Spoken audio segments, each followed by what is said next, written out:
Praise the Lord. Thank you, Sister Jessie. Okay, all set. We'll start the session.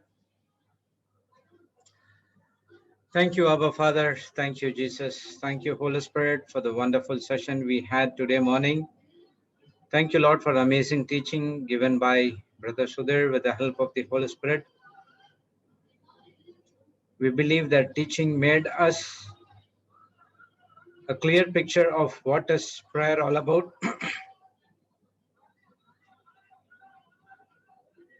How important the prayer is in a Christian spiritual life.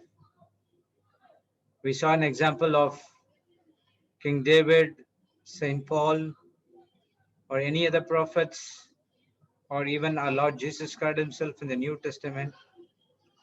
We saw that how often he spends time with our Heavenly Father. Because not to fulfill his own desire, but the desire of Heavenly Father, which he had and he put out in Jesus' life in this planet Earth. Lord, all these times we were asking you about the things we desire and not onto your will. But now, Lord, we understood that the prayer is all about to understand who you are and what you are telling to me. That to fulfill the kingdom desire in this planet Earth. Thank you, Holy Spirit, for making this teaching simple and to understand in an easier way with examples. As we joined here again in Zoom, YouTube, and Facebook, we permanently or fully depend on you to understand the scriptures which is given in the word of God. So you are the one who are teaching us the deeper insights or the mystery hidden in one particular promises that has been given by our Heavenly Father and Lord Jesus Christ. Thank you, Holy Spirit, for taking complete control and using our vocal cords, spirit, soul, and body to do only the benefit for the kingdom of God. And we believe that this teaching, you would make us easier to understand with your wisdom and guidance. We thank you and we praise you in the mightiest name of Jesus. Amen, amen, amen. Praise God, brothers and sisters. Welcome back to the Global Revival School, and we are studying about prayer, and this is about the third part.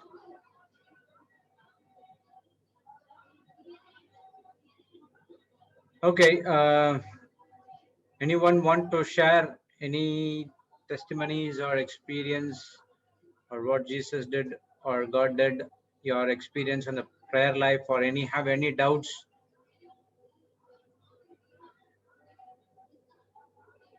Okay, and I just want to inform you that tomorrow first half will be children's ministry. There will be a youth and children's team will be gathering to study the word of God, and they will share their experience, they will share their testimony, and the second half will be having the healing sessions. Okay, praise God. So just remember, you can tell to everyone who need some healing, physical healing, inner healing, water healing, whatever it is. Just tomorrow afternoon we'll be having a healing session after the children's session is completed. Praise God. So anyone want to share anything, brothers and sisters, before getting into the topic?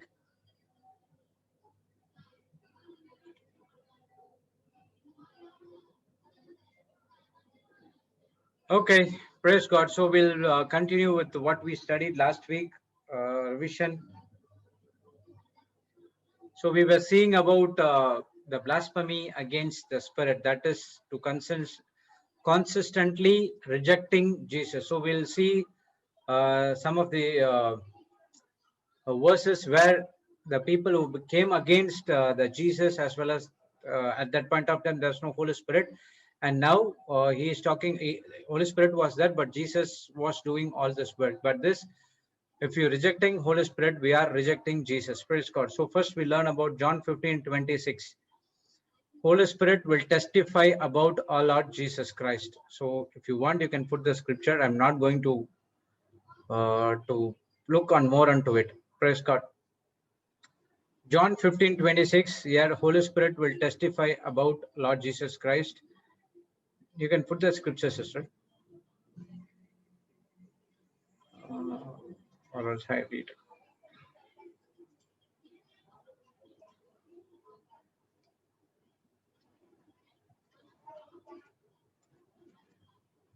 Okay. When the Comforter is come, whom I will send unto you from the Father, even the Spirit of truth, which proceed from the Father, he shall testify of me. So there is another word for the Holy Spirit, as we got a Spirit of God, Spirit of adoption, Spirit of truth. So it is all different names for the Holy Spirit, and now it's saying that Jesus is saying that Comforter who will I send will come unto you from the Father, even the Spirit of truth which proceed from the Father, he shall testify of me. So so the Holy Spirit which is inside of us, he will reveal and testify all each and everything what Jesus did in this planet Earth. Praise God. Next is John 3:18.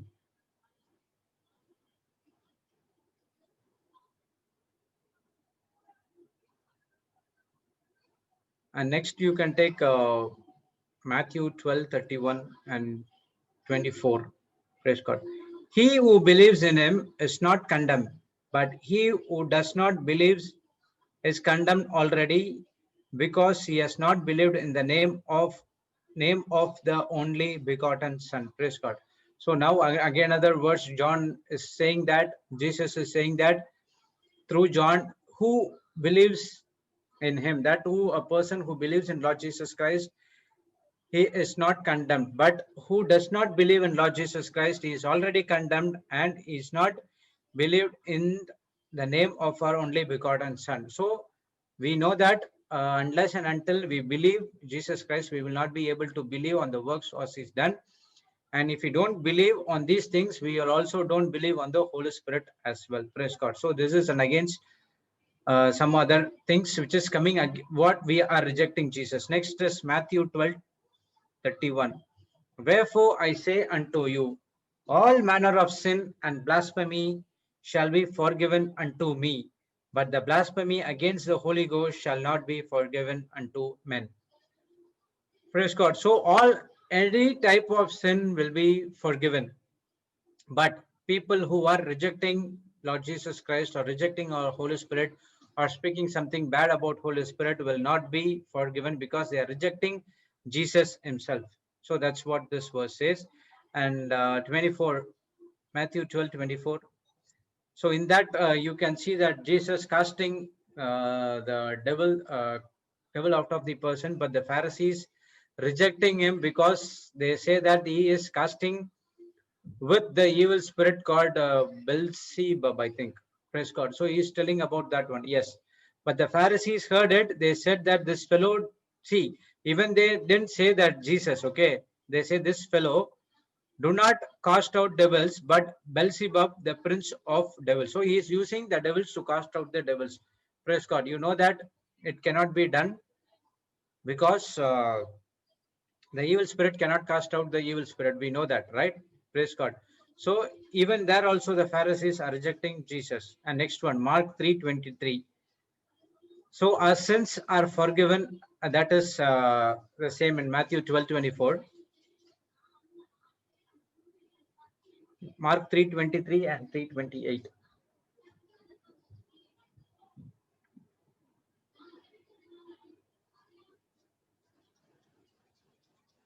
And he called them unto him and said unto them in parables, how can Satan cast out Satan? So he is telling, Jesus explains everything to the Pharisees through a parables. Even he explains to the people to the parables, because there is something hidden inside of him. So he cannot directly go and hit against the Pharisees, but he is directly telling through the parables. Praise God. That Satan cannot cast out Satan. Praise God. So only The Holy Spirit can cast out the evil spirit. The person who is in relationship with the Holy Spirit, who accepting the Holy Spirit to do works on his behalf, he is the only person who can able to cast out the evil spirit. And Mark 3:28, verily I say unto you, all sins shall be forgiven unto the sons of men, and blasphemies wherewithsoever they shall blaspheme. So whoever rejecting God or rejecting Jesus or rejecting the Holy Spirit will be blasphemy itself, which cannot be forgiven, but all other manner of sins will be forgiven. Praise God. And we learn that in Romans 6:23 that the wages of sin is death, but the gift of God is eternal life in our Lord Jesus Christ. So in John 3:36, can you put, okay, he that believe on the Son has everlasting life, and he that believe not on the Son shall not see life, but the wrath of God abide on him. Because we know that God loves us, that's the reason he sent his only Son to die for us. And he also asking us to believe on his only Son to receive everything what he did in the cross, accomplished in the cross for us, so that we can get saved. Not only saved, we be out of the bondage, sin and everything, and to have eternal life. So he's saying that I have everything onto you. Only you have to do is believe in him and get everything which my Son did on the cross. But if the person who doesn't believe on those things, he shall see the anger of God on him. Praise God. So speaking against Holy Spirit is rejecting Jesus. And if you reject Jesus, then you are rejecting the Heavenly Father as well. So the Holy Spirit is this era is full of Holy Spirit. So we do all things only with the help of the Holy Spirit, not on your own strength.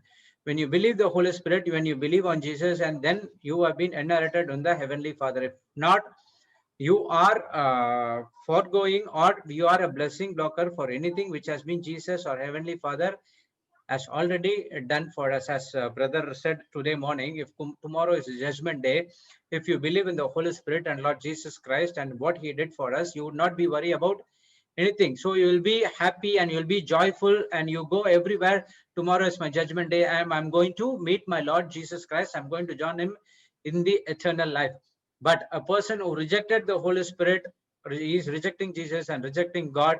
We also learn that the person who is ashamed or speaking or about confessing about Lord Jesus, even the Jesus will not say the same to our Heavenly Father as well. He will reject us in before the Heavenly Father as well. So you have to very careful about working on the prayer according to the Word of God. Praise God. So if the prayers is not according to the Word of God, you are operating in unbelief. That is because of the lack of knowledge.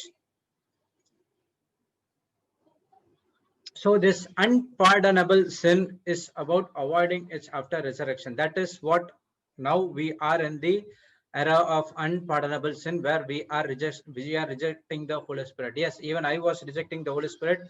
Still, I was working on the carnal thinking. I was fully on carnal minded. But still, by the mercies of God, Holy Spirit spoke to me. I only heard a couple of times, but it would have been spoken many times. But I rejected him. But still, God showing mercy on me, and I've got saved. And at that day onwards, but still, it's not a overnight process. It was a step-by-step process where I could hear the voice of the Holy Spirit. Praise God. So this blasphemy of rejecting the Holy Spirit is only after the resurrection of Jesus. Nothing can separate us from the love of Christ, not even the sin, and because his love is greater than any other sin. Praise God. We learn that the law cannot give us the salvation. Praise God. So the Lord tells us only which is wrong, which is one, and which is right and which is wrong. So the sin, which is the sin nature which is inside of the person, was more than law. It was greater than law, because the nature which is inside of us, we always rebelling against the law. But the grace, the love of God, right now we are in a different law of grace and love, which is far more greater than sin, which it cannot separate us from the love of Christ. Praise God. So you have to understand one thing: no sin in this planet Earth, whatever sin you have been committed, you will not separate us from the love of Christ. The one thing separates us from the love of Christ is only because of the unbelief. Still, you are not understanding or having the knowledge about what Jesus did for you in the cross. So in 1 John 1:7, we already learned that the blood of Jesus purifies all our sins right now. And there is only one sin, that is the sin of unbelief. Praise God. Even that has been washed out.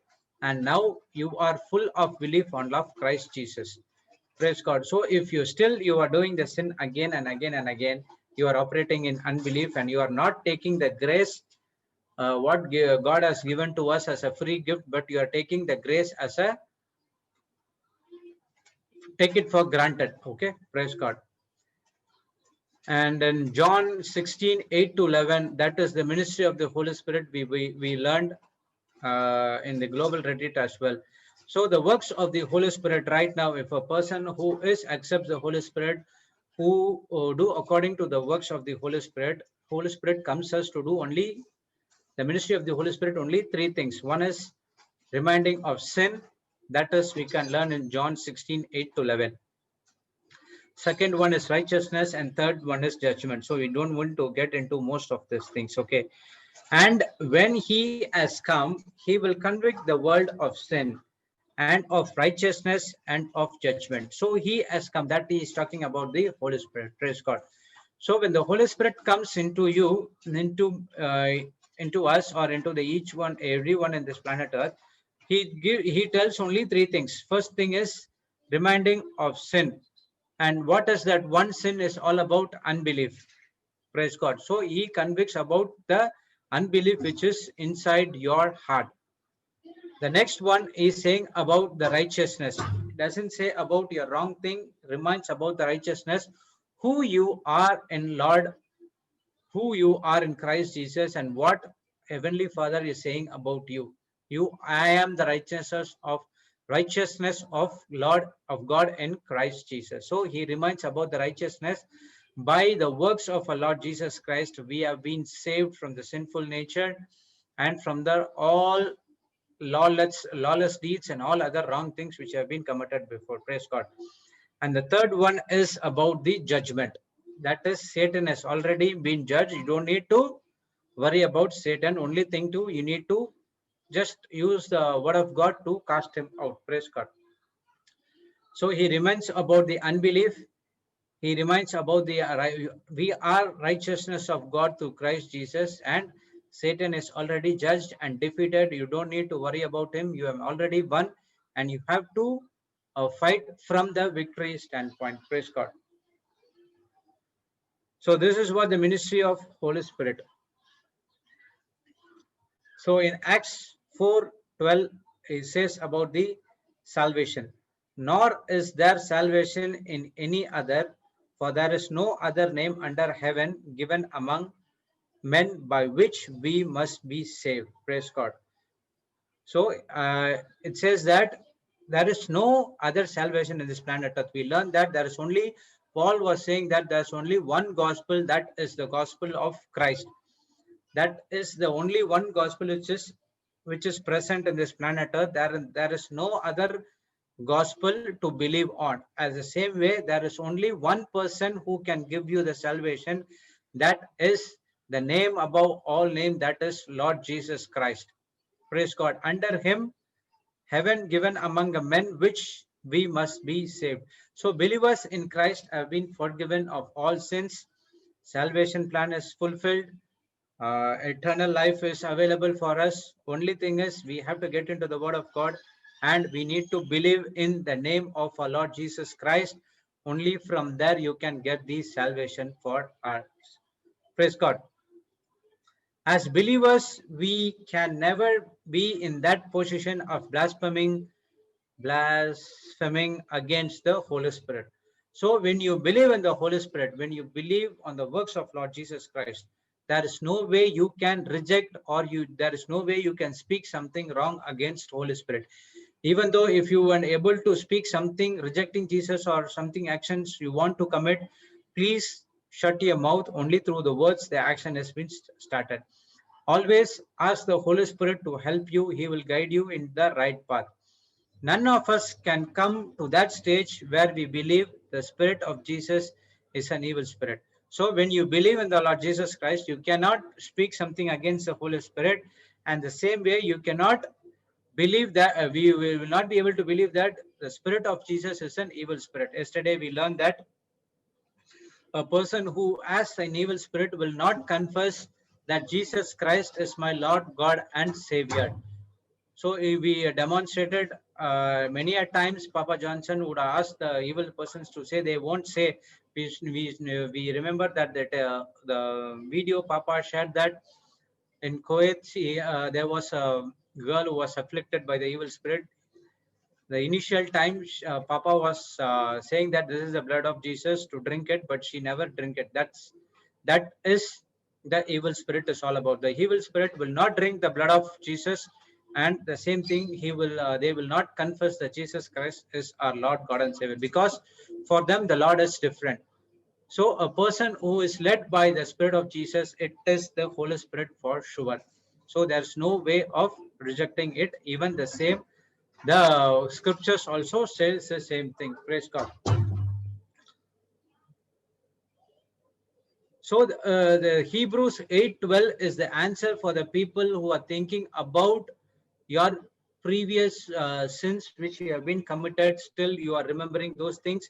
It is not you remembering those things, but it is the Satan and the evil spirit is coming and torturing about the same things again and again and again. So the verse says, for I will be merciful to their unrighteousness, and their sins and their lawless deeds I will remember no more. So our Lord Jesus Christ will never ever remember anything of your past sins which you have committed before. Praise God. Everything has been nailed in the cross by our Lord Jesus Christ. Only thing is you have to believe in his works and to receive the salvation and all the plans. Praise God. If I feel I'm not being forgiven, then I'm not really believing in Jesus. I'll repeat again. If I feel I'm not being forgiven, I am not believing in Jesus. The only way that you have to think that you have been forgiven is only way that you have to believe in the works of Jesus. If you're not believing the work of Jesus, you think that you are not forgiven. Praise God. So it is directly rejecting the love of our Heavenly Father. So the main clause of New Covenant, the forgiveness of sins because of the blood of Jesus. In the Old Covenant, it was the blood of the animal which has been given every year. Okay, it is like a renewable. Every 1 year it has to be renewed. But in the New Covenant, our Lord Jesus Christ has shed his blood once for all, forgiving all our sins. Praise God. So you don't need to worry about anything which happened in the past. That is because of the unrenewed mind. You're operating in flesh, there where the devil comes and bashes you again and again and again, and that part has to be submitted to our Heavenly Father by the promises of God, by renewing your mind with the word of God. Praise God. Knowing we are completely forgiven will destroy the power of sin in our lives. Praise God. So how will you know that the sins have been forgiven? The blood of Jesus shed in the cross, everything has been nailed in the cross. Only you have the knowledge, knowing about our Jesus Christ, knowing about our Heavenly Father, what He did for us. Only when you come into the Word of God, you will completely understand that you have been completely forgiven and you have the power to destroy the power of Satan in our lives, because God has given us the authority which has been lost by Adam in the Old Testament, and now it has been given to us by our Lord Jesus Christ. So the secret behind every godly man and woman is to believe they are truly forgiven. Once you believe that you are truly forgiven, you have been out of any other evil things which has been operating inside of you. Praise God.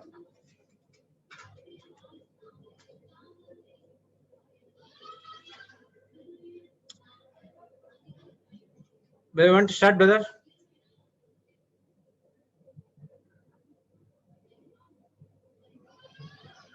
You want to complete your point, you can do, Jude. Oh, I've just done, brother. Okay.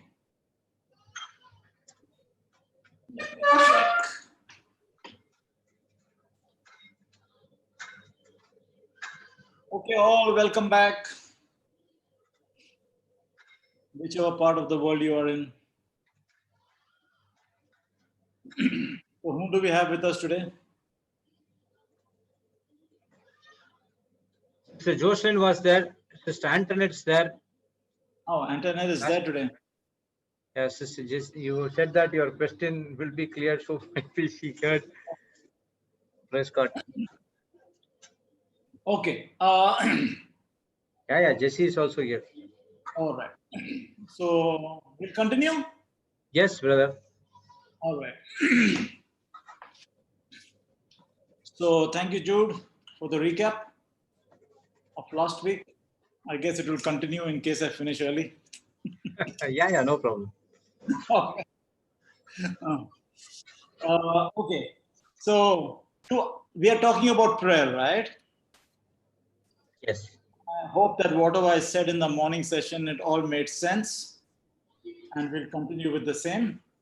See, to understand prayer, we have to understand God Himself and the system that He set up to govern the earth. Okay. There are two key points about prayer. One is how do I put it very lightly? It is a result of God's established authority structure. Okay, listen to me carefully. I'll try to go as slow as I can. Prayer is a result of God's established authority structure between heaven and earth. Okay, as well as a product of His faithfulness to His word. I will try to explain it. See, the Bible likens our God to a king, and God's system is, let's say, His kingdom. Okay. When kings, they have children, what are they called? They're called prince and princesses, right? Okay. So for a prince to become the king, one of two things needs to happen. Either the king dies and the prince inherits the kingdom, gets promoted to becoming a king, or the king decides to put the son as king over a foreign land. Okay. In the second option, in the second arrangement, the father king is still alive. He's still king over all of the entire kingdom, but the son king, he gets to exercise his authority over the land on which he was given rulership of. Is that okay? So far? Yes. Okay. So we know that God, who is our king, cannot die. So we can liken what He did with Adam and Eve in the garden to the second scene, right? Adam and Eve, they were supposed to exercise rule and dominion over the earth, while Jehovah God was still overall king of everything. Okay. Now, if I fast forward to the New Testament, I will find out that you and I have been given access to the kingdom of God through Jesus' finished work on the cross. And once we are in God's kingdom, we are His children, not His slaves or His servants. Are we clear so far? I'm not saying anything that we haven't learned in our Christian life, right? Yes. For example, in Galatians 4, verse 7. You want to put that up, Jude?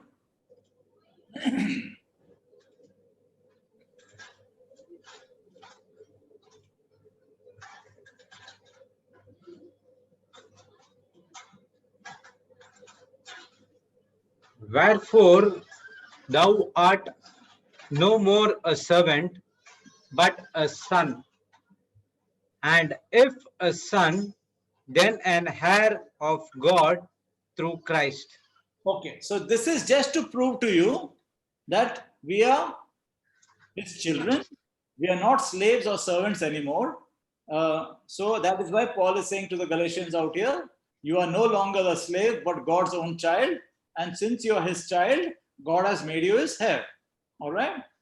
As God's children, we are his and joint his with Christ. We know that even Romans 8:17 says that. Okay. And like Adam and Eve, we are to exercise rule and authority in the earth. The Father rules from heaven. We are supposed to rule down here. Okay? For example, in Psalms 115, verse 16, it says, the heavens belong to the Lord, but he has given the earth to all humanity. Yes. Okay, I'm just trying to establish the authority that was God's original intention was for man to rule over the earth. That still stays. Okay.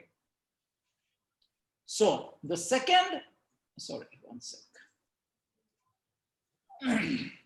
So second point about prayer, I'll tell you, is prayer was born out of God's arrangement for man's assignment in the earth. We have been assigned on the earth, not simply to come, live a life, die and go. We are here with a purpose.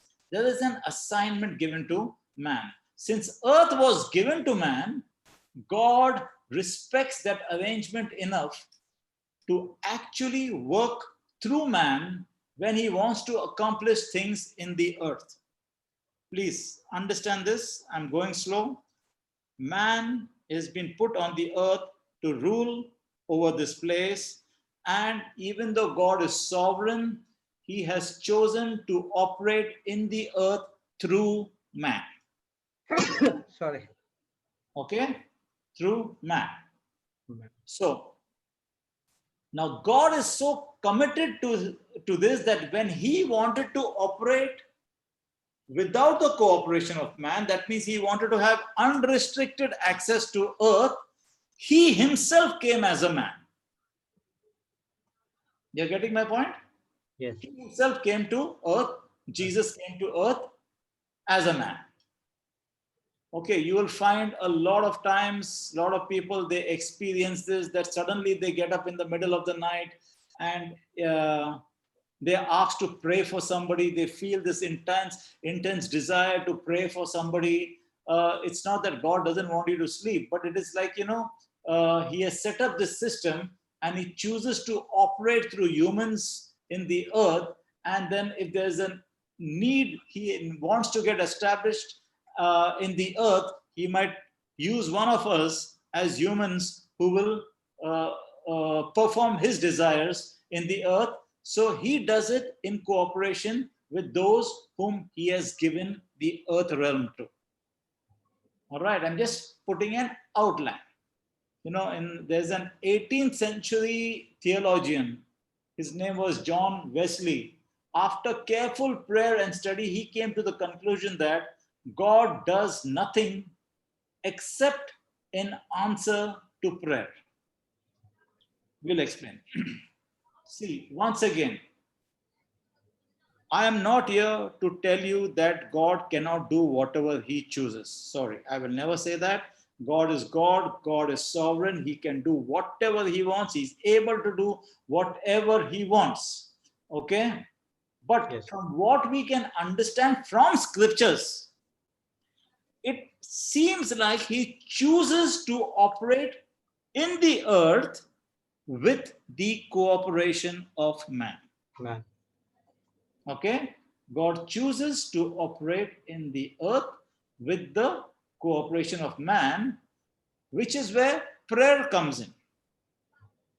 It means that prayer is God's idea, and since God set up the system of prayer, He expects us to abide by the system which He created. So, when the Father seeks to operate in our life, He actively seeks our cooperation. Similarly, when He wants to operate in the earth, okay, He will actively seek the cooperation of a human being to agree with His plan and purposes. All right, there are many forms of prayer, but largely it entails you knowing the will of God and agreeing with that will of God for it to come to pass. Like we saw in the morning, Jesus only did what he saw his Father doing. In effect, he's agreeing with what God wants to establish in the earth, and he can get it done through Jesus, who was on the earth at that time. Same thing. See, a lot of people foolishly think that, I can manipulate God to perform my will by quoting a scripture or adding in the name of Jesus at the end. But we can never manipulate God. There is a system, and we need to abide by that system if you want to get it. Prayer is not about forcing your will.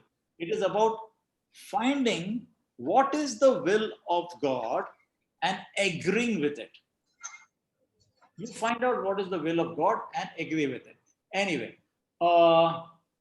just put up Genesis 1:26. Jude, please.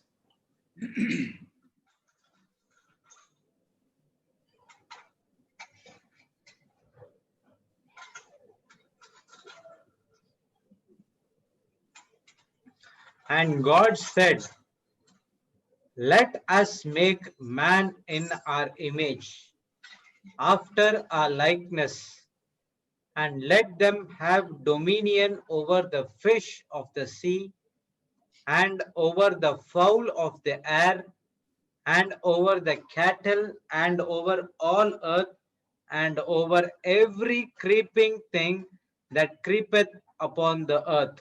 Okay, so basically he says, let man have dominion, correct? Yes. In the NIV, it says, let them rule.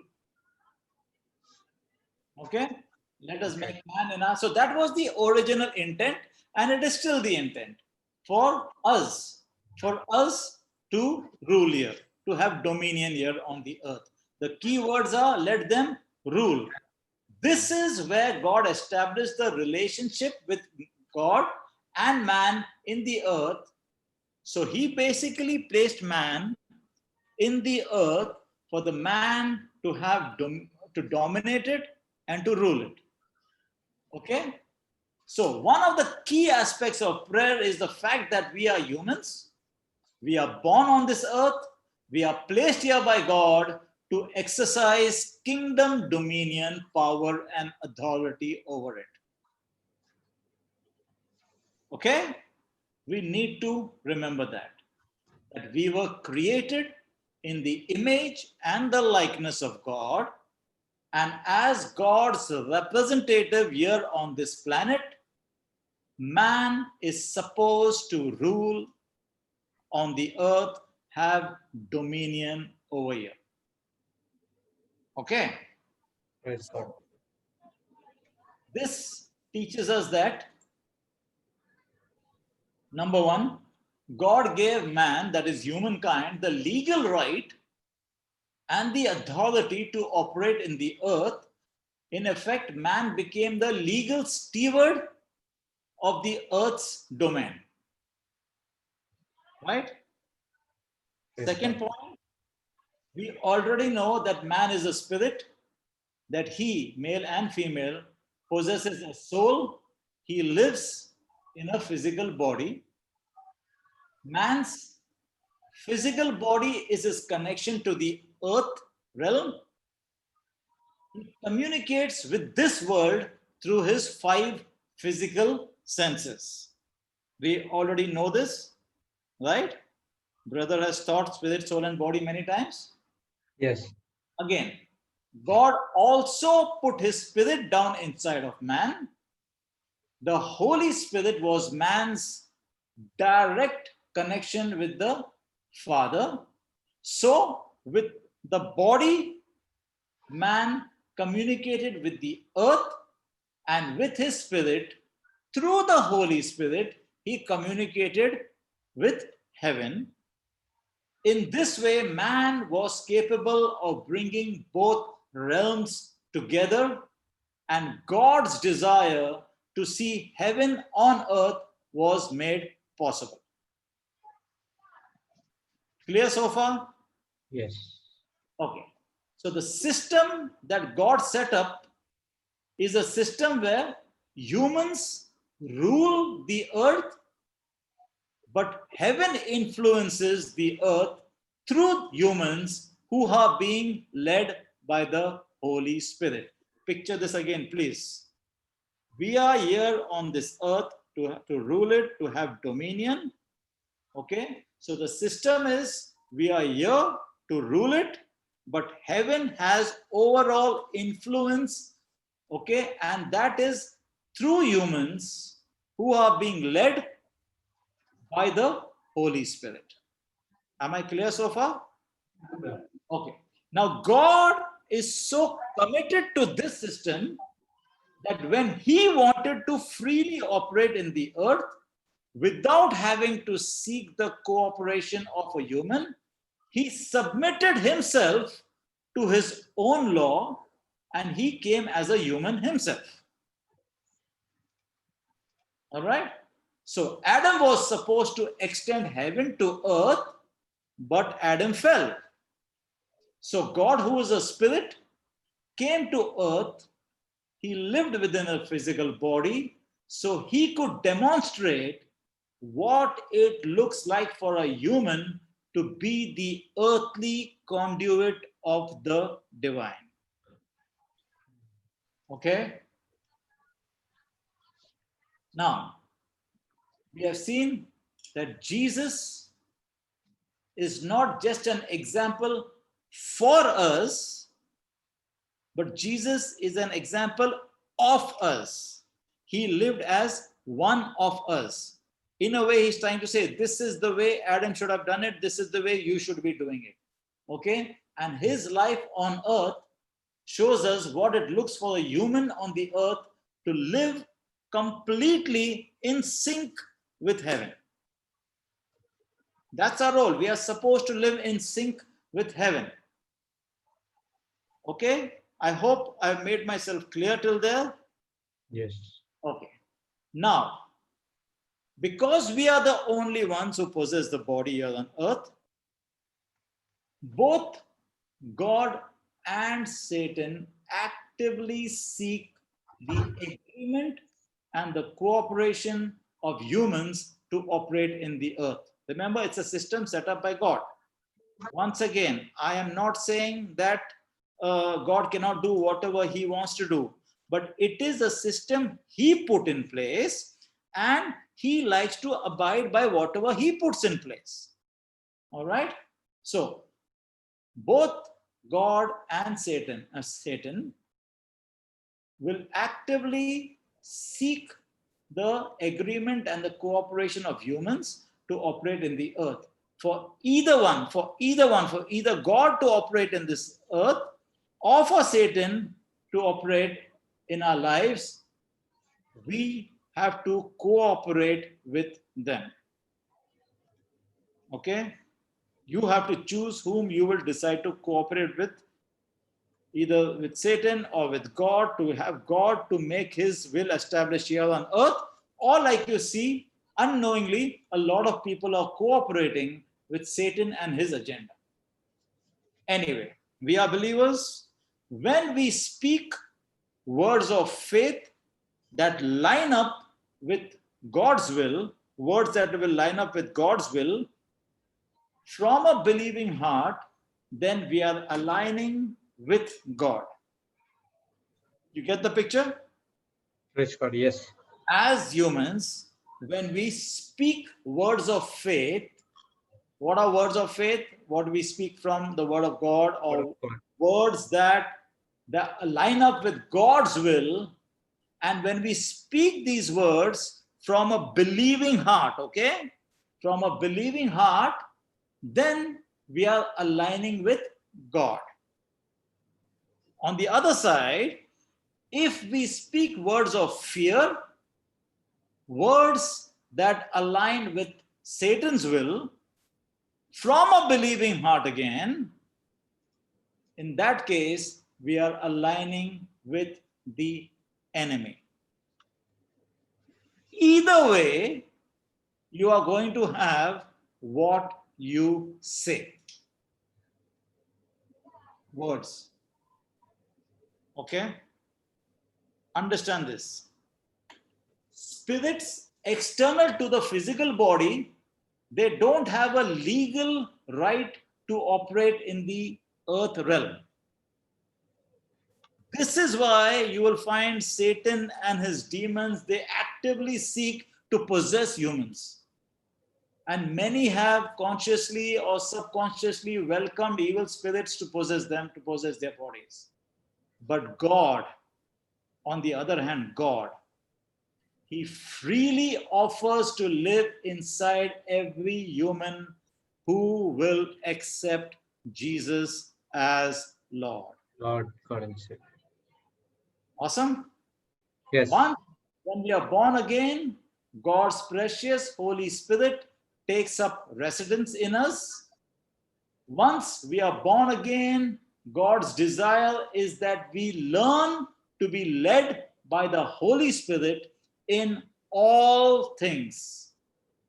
If we do, then we will discover what is God's purpose for our lives. We will fulfill it before we die, and we will leave a legacy of righteousness that will impact generations to come. Today, we are impacted by a lot of people who are gone before us, and they did all of this. They aligned with the Holy Spirit, they obeyed, they were led by it, and we are still learning. A lot of what I'm teaching also has been taught to me by somebody else. I agreed with it, I analyzed it, and I'm trying to give it to you. Okay? I know that this might seem too much to digest, but what I'm attempting to take my time, I'm just taking some time with this. Now you might ask, what has all this got to do with prayer? Actually, it has got a great deal to do with prayer. Okay? When we understand the legal right we have as a human in the earth, coupled with the awesome ability to be influenced by the Holy Spirit Himself, who is living in us because we are believers, we can now start to tap into the power of prayer.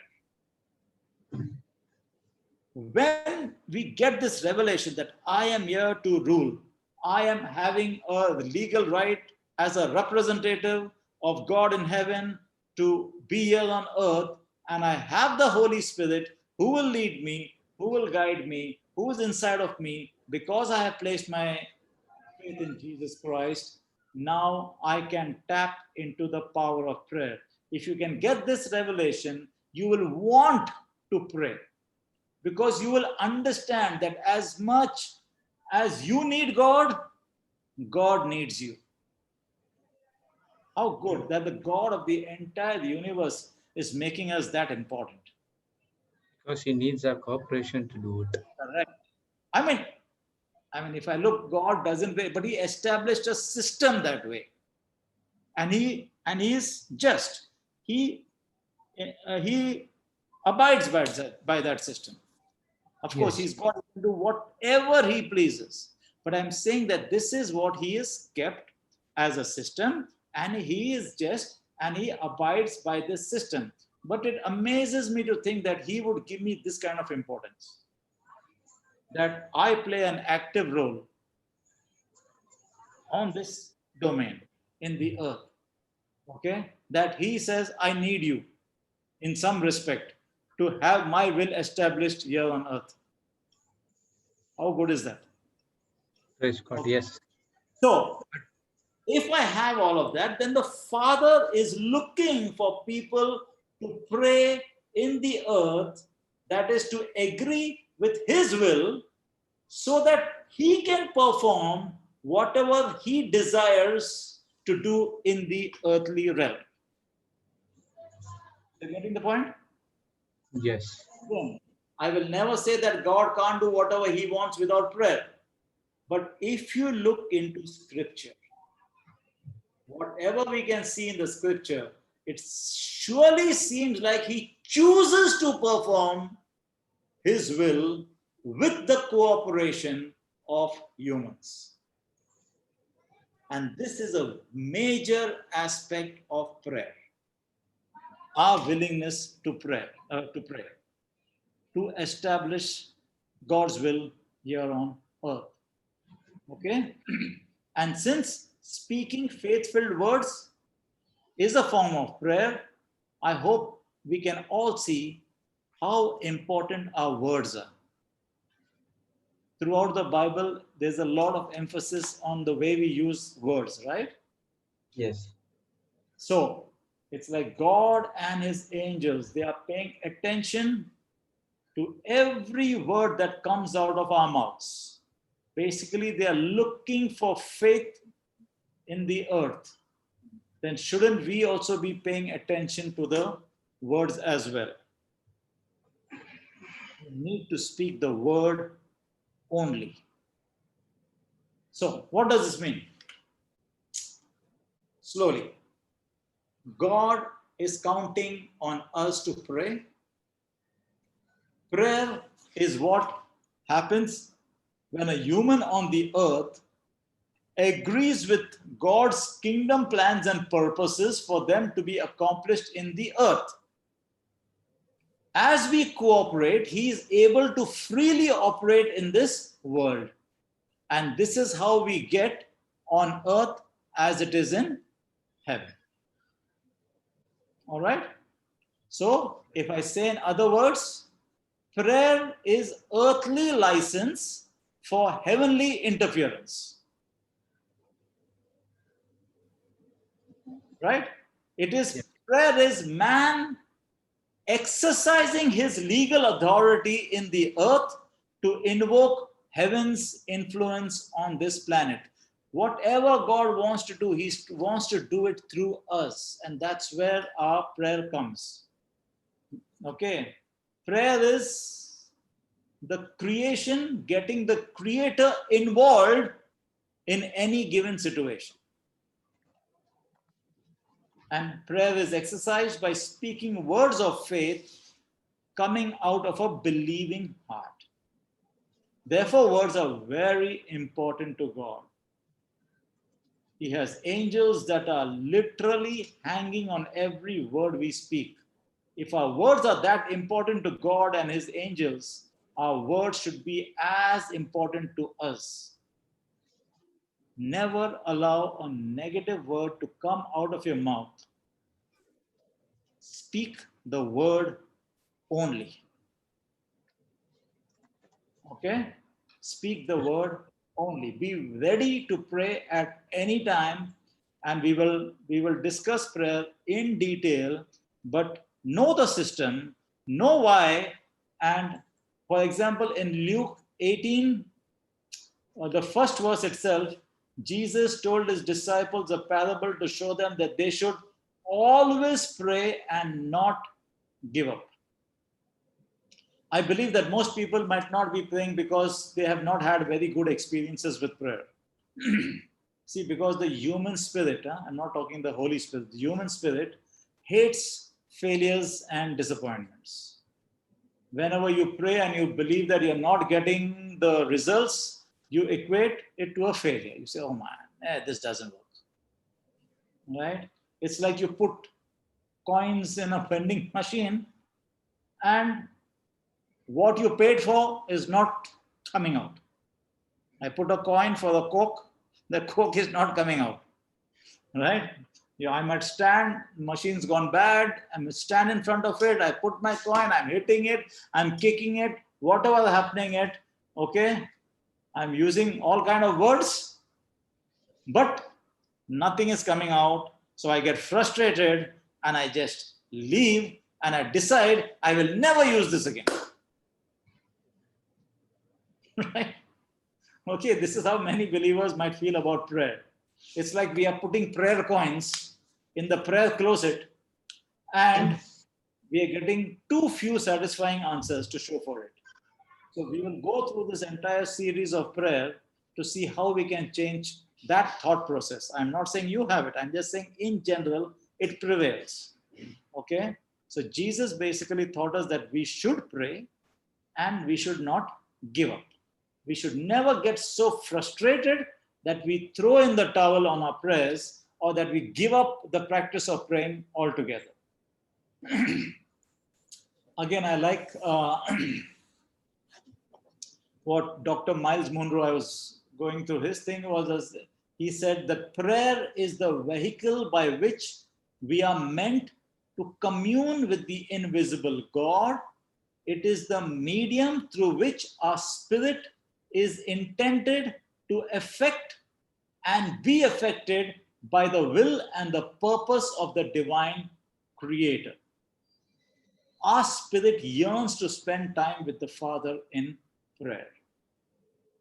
Okay, so as we go on, we will learn about prayer together so that we can satisfy our spirit and we can find rest for every weary sector that might be in our soul. Okay. Praise God. Okay. Just make a short prayer and then I will take the Our Father, and that should answer both Jesse and Antoinette. Okay. Okay.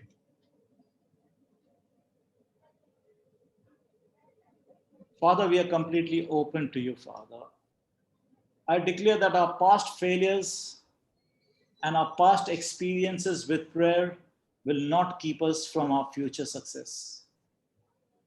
Father God, we come to you with an open heart, a yearning spirit, and a hunger that can only be satisfied when we routinely spend time with you in prayer, Father.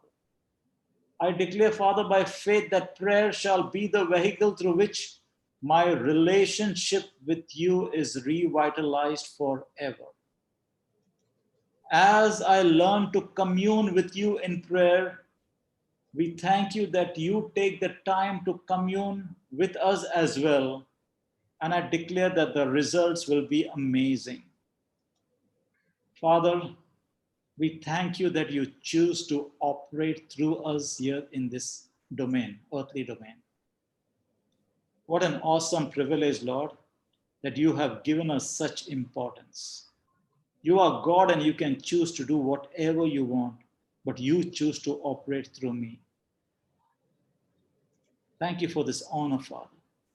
I declare by faith that as we use prayer, as we use our mouths with a believing heart, that we will completely align with you, Father, and that we will be the vehicles through which your will in heaven can be established here on earth. We thank you, Father, in Jesus' mighty name. Amen. Amen. Amen. Okay.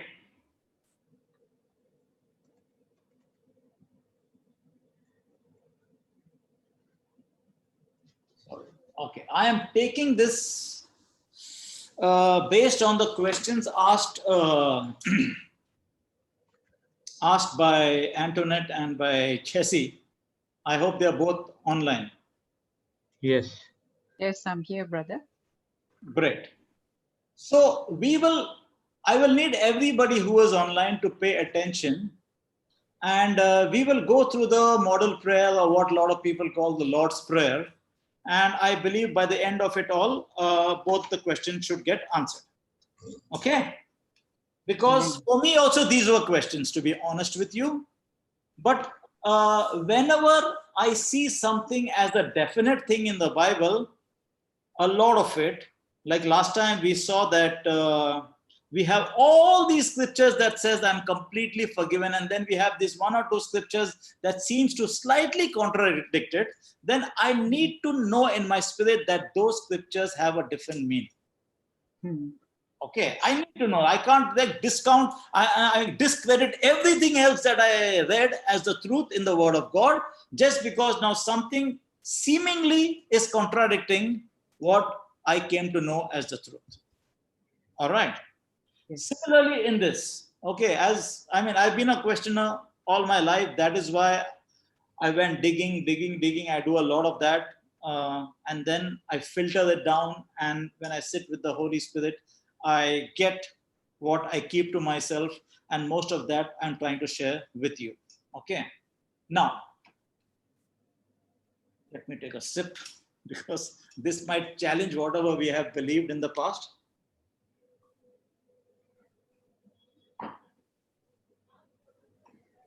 Okay, so we know the scene where Jesus was alone in prayer. All right. Now let's say we are all the disciples and place yourself at that time. Go back to that time where the disciples, now they know that, prayer seems to be the success to whatever Jesus is doing. And then we learned last time that, they never asked Jesus to show them to do anything except show them how to pray. So now, what is the scene? It is not the scene where Jesus has decided, okay, let me now go down and teach them how to pray. Was it Jesus' desire? No. It was the disciples who said, Lord, teach us to pray. And then the prayer that came out, what we call the Our Father or the Lord's Prayer, was Jesus's response to them on their request. Am I clear so far? Yes. It is based on the request of the disciple, whoever asked. Okay? Because it says in Luke 11:1, we saw it the last time. Now it came to pass, as he was praying in a certain place, when he ceased, that one of his disciples said to him, Lord, teach us to pray. Now, when the disciples asked him, please remember, the Lord was giving them, and in effect us, a model for prayer, not something that you repeat word to word. When somebody will come and ask you because you are knowledgeable about something, they come and ask you out of the blue something, then you give them a model. You say, okay, this is the way it is done, or that is the way it is done. Okay. Now, Jesus thought this prayer, listen to me carefully, and we can take any questions later, but he thought this prayer not for something for us to repeat it word by word, but as a guideline on how to pray rather than repeating it mechanically. It is only an example. Okay, he's giving an example of how we should be praying, not something that you memorize and repeat again and again and again, repeat the same thing, again and again. No, prayer is very broad. Prayer is something that you're communicating with God. Do you think that every time Jesus went alone and prayed, he said the same words again and again? No, he's communing with the Father. He's communing. He's getting to know what is the will of the Father. He's talking his heart out to the Father. That is what we are called to do. But you go with a set thing and everything. No, he is not telling us that you memorize and repeat by rote, like we are told in school, make this by heart or something like that. In prayer, we have learned whichever prayer passages we have taken and we will take in the future, you will see that the primary purpose is for us to pour out our hearts to God, not simply recite memorized words to God. Now, many people, they misunderstand the Lord's Prayer to be a prayer that we are supposed to recite word for word. You know, technically speaking, and I will qualify my sentence right now, technically speaking, this is not even a New Testament prayer. Why am I saying that? Because every New Testament prayer has to be prayed in the name of Jesus. Yes, John 16:23. Okay. Notice that this is not a prayer that is prayed in the name of Jesus. Okay. Right before he died, the Lord said what? And fantastic memory, very nice, Jude. He said, up until this time, listen to what Jesus is saying, okay? Up until this time, you have asked nothing in my name. Now ask, and you shall receive, that your joy may be full. Whatsoever you ask the Father in my name, He will grant. give you. Please get it settled in your mind, in your heart, in your soul. A new covenant prayer must be prayed in the name of Jesus. Lot of people treat the Lord's Prayer as a magic formula. Anything happen? Okay, let's say one Our Father. Let's say one Our Father. No, they treat it as a magic formula, as if the words themselves have some specific power or influence with God. The Bible teaches the opposite. The Bible teaches that God is far more interested in our hearts when we pray than he is in our words. I'm not done yet. In Matthew 6, we have seen the last time when Jesus said, but when you pray, go into your room, and when you have shut your door, pray to the Father who is in the secret place, and your Father who sees you in secret will reward you openly. And then he goes on to say in verse 7, and when you pray, do not use vain repetitions as the heathens do, for they think that they will be heard for their many words. Now, is there anything wrong with memorizing the Lord's Prayer? Absolutely not. Okay. Is there anything wrong with you praying the Lord's Prayer back to God?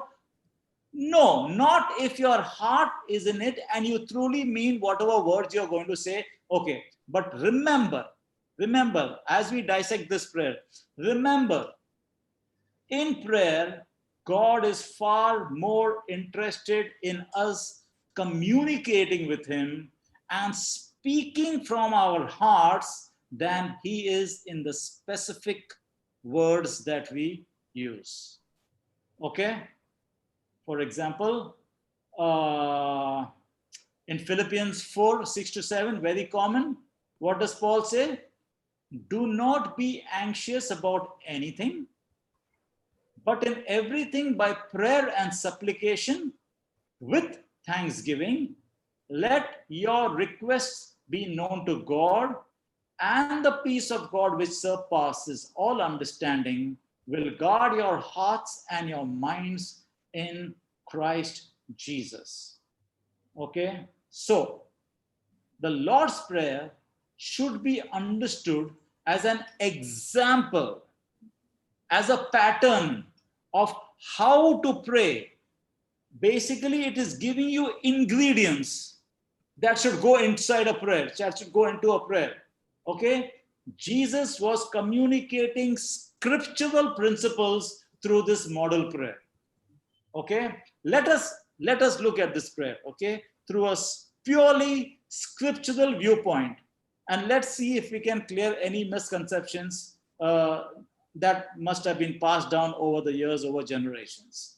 All right, again, understand the reason why this was given was because the disciples prompted Jesus to teach them how to pray. Now, I told, let us all place ourselves like we were the disciples who were asking Jesus to teach us how to pray. And now remember, very important point, that at the time this happened and Jesus taught them this prayer, they were still under the Old Testament. Okay, I'll let that sink down. They were still under the Old Testament. So we have in Matthew 6, 9 to 13, Jesus said, okay, our Father in heaven, hallowed be your name. Your kingdom come, your will be done on earth as it is in heaven. Give us today our daily bread. Forgive us our debts as we have forgiven our debtors. Now, this was one of the questions, right? Then lead us not into temptation. This was the second question, or the first one. But deliver us from evil, for thine is the kingdom and the power and the glory forever. Amen. That there was an Old Testament way of praying, and now today we have a New Testament way of praying. And if I am not a proper seeker, if I don't find out things from the Word of God, then I will never know, and I will continue to grope in the darkness of ignorance. I can make the right decisions only when I go to the Word of God and I can draw out the correct information from there. Okay? Let's see. The New Testament begins when? Not in the book of Matthew. New Testament actually started after the death of Jesus in John 19:30, when Jesus said, it is finished. And then bowing down his head, he gave up the spirit. Now, we have learned before in one of the sessions, one of the Fridays, that there is a better word for testament, which is the word will. Okay? When a man makes a will, the will comes into effect only after his death. As long as the man is alive who made the will, it cannot be executed. Okay? Now, the New Testament could not have started with the birth of Jesus, because there would not have been a will until he died. This means, now understand this, this means that everything he thought before he died would need to be clearly understood to know whether it is applicable only to those in the New Testament, which was still in effect at the time before his death, or will what Jesus was saying at that point of time also be applicable after his death. That discernment we need to make. You need to see the picture. You need to place yourselves every time you come across some instruction of Jesus, then you need to see where he is, and in what context he is saying that. They were in the old covenant at that point of time. Is he only talking to them for that present time, or is he speaking for something that needs to be done after his death in the future?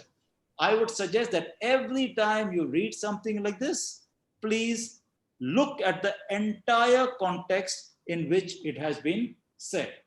Now, notice that when he taught them to pray this prayer before his death, till that time in prayer, his name was never used. But in the Old Testament, we are commanded to use his name. Back then, they could not have used his name because it did not yet have the power for salvation. But today we live in a new contract. We live under a new agreement, a will brought into force by the death of our Lord Jesus Christ. Now listen to this passage again.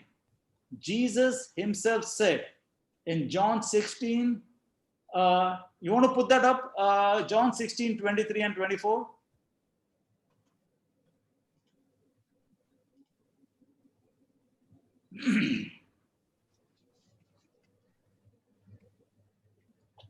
And in that day you shall ask me nothing. Verily, verily, I say unto you, whatsoever you shall ask the Father in my name, he will give it to you. Okay. Hitherto you have asked nothing in my name. Ask and you shall receive, that your joy may be full. Okay, go back to verse 23. I want you to focus on those three words, in that day. Okay, just focus on those three words, in that day. Which day? That day is the day of the new agreement or contract. After his resurrection, we are supposed to pray to the Father in the name of Jesus. Okay, now let us see point by point certain points about this prayer. Okay, it says in Matthew 6, 9 to 10, after this manner, remember he says, after this manner, pray, therefore pray ye, correct? Our Father, which art in heaven, hallowed be thy name. Then verse 10 is, thy kingdom come, thy will be done in earth as in heaven. Okay. Number 1 point here.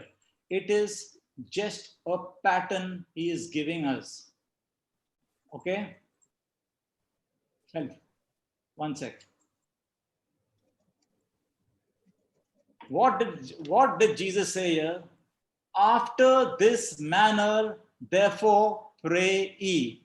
In other words, if we understand English, the NIV will say, this then is how you should pray.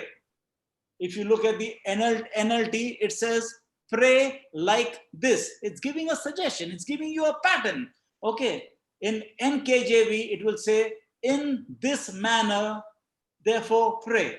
We ought to understand that Jesus wasn't teaching us to pray this prayer, but showing us a guideline. He's letting us understand in prayer, we begin by worshiping and praising God. Our Father, which art in heaven, hallowed be your name. It's all making it all about the Father. We get to call him Father. You praise him. We are supposed to begin prayer. Even if you look at Psalms, in Psalms 100 verse 4, it says, enter his gates with thanksgiving and his courts with praise. Be thankful unto him and bless his name. Forget about yourself for now. Start with the Father. Start with this. Start by worshiping him, praising him, thanking him. Okay?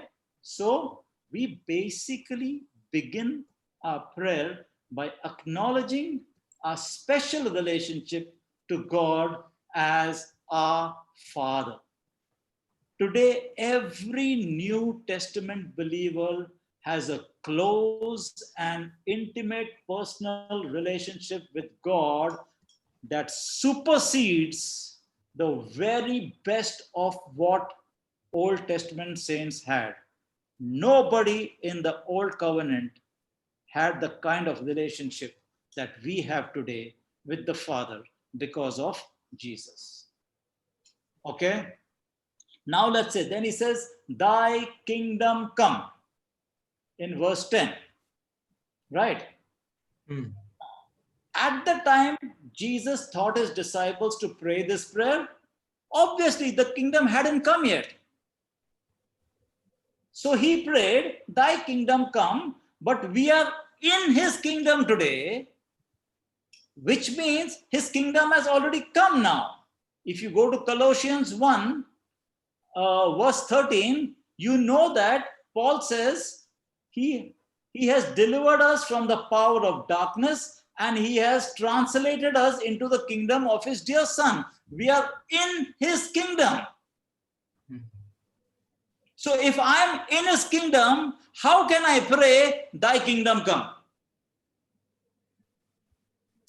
So understand who Jesus is talking to at that point of time. The kingdom was to have come, so he's asking his disciples to pray for that. Notice, for us in Colossians 1:13, it is past tense. We have already been qualified. I mean, Christ has already qualified us to be partakers. Can you go to the verse 12? See, Christ has already made us partakers of the inheritance of the saints in light. Correct? Yes. And then it goes on to say that he has delivered us from the power of darkness and has, past tense, translated us into the kingdom of his dear son. So this prayer that they made at that time has already been answered a long time ago. You get my point? When something is already answered, you don't go praying for that again. All right? Then, thy will be done in earth as it is in heaven.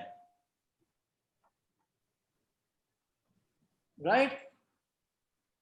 So, Jesus continued to praise God, declaring, Father, I know that it is your will for things to be done on earth the way they are in heaven. We know in heaven there is no sickness, there is no poverty, and all of those things.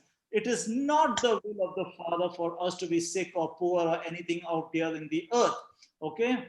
In the presence of the Lord, we know the word says there is abundant joy and there is shouting and singing and praising and worshiping.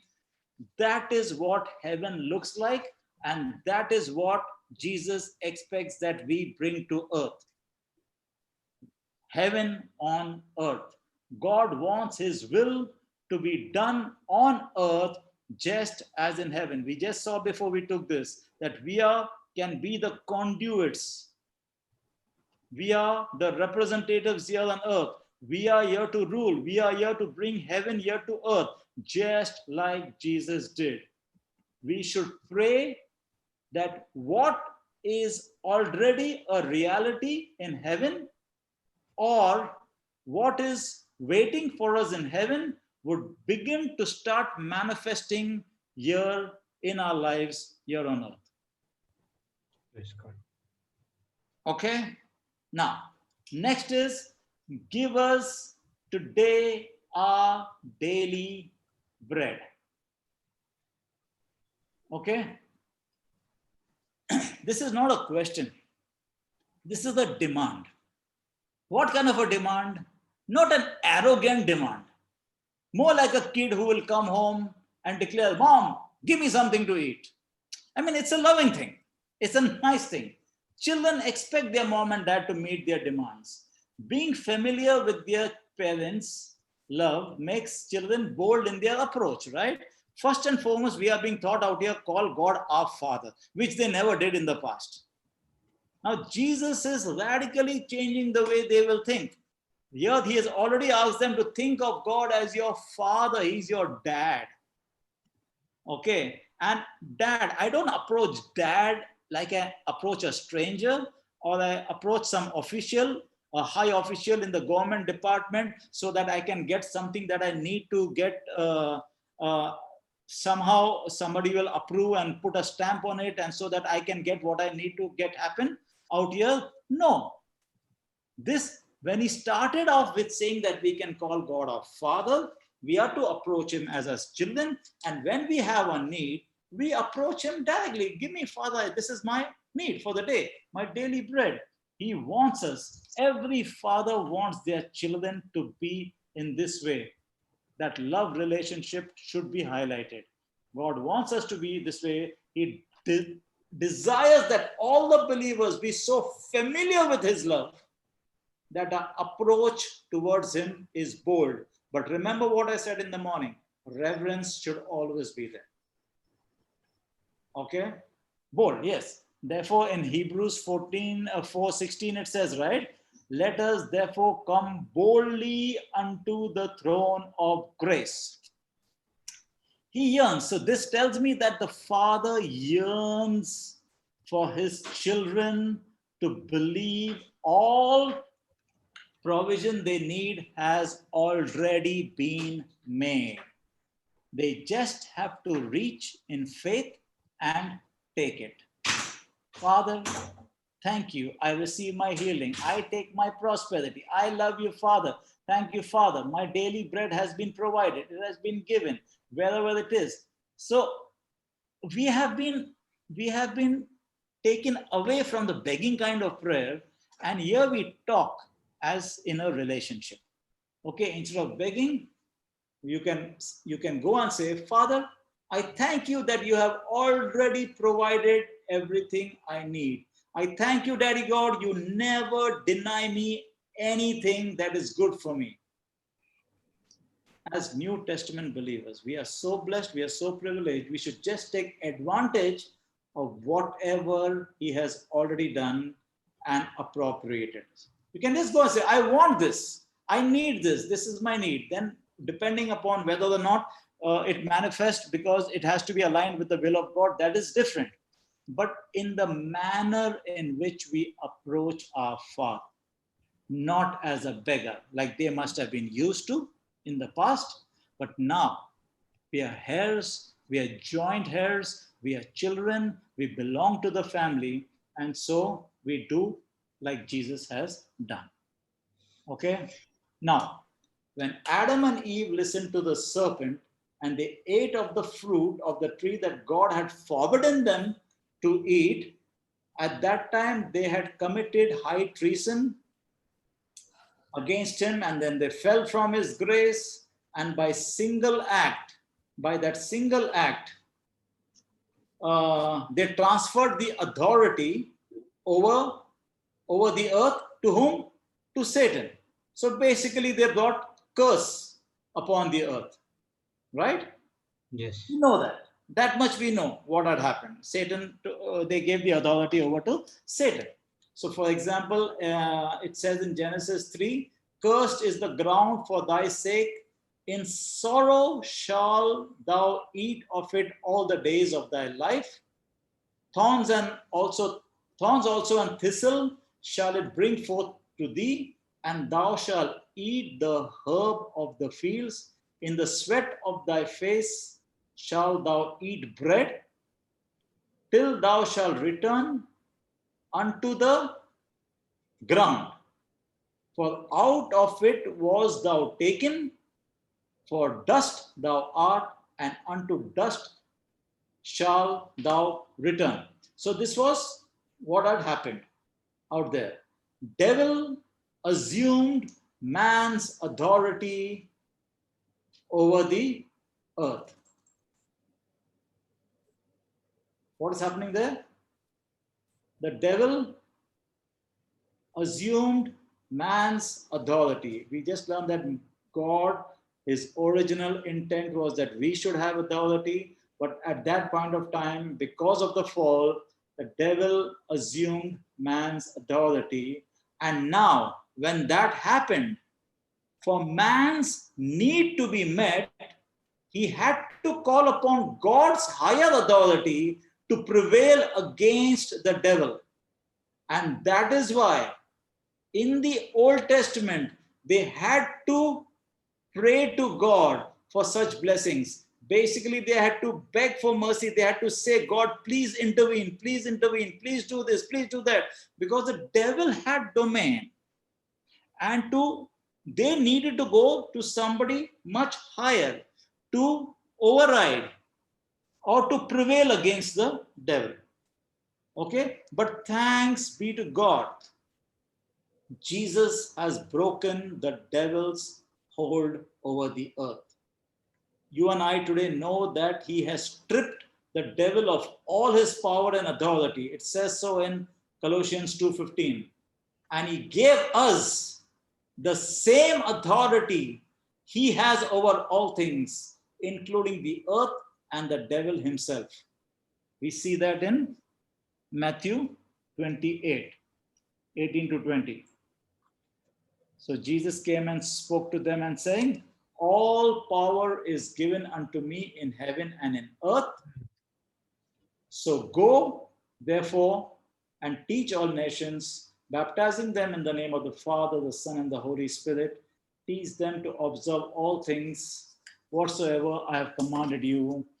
And lo, I am with you even unto the end of the world. So today, you can, but you don't need to ask God to give us this day our daily bread.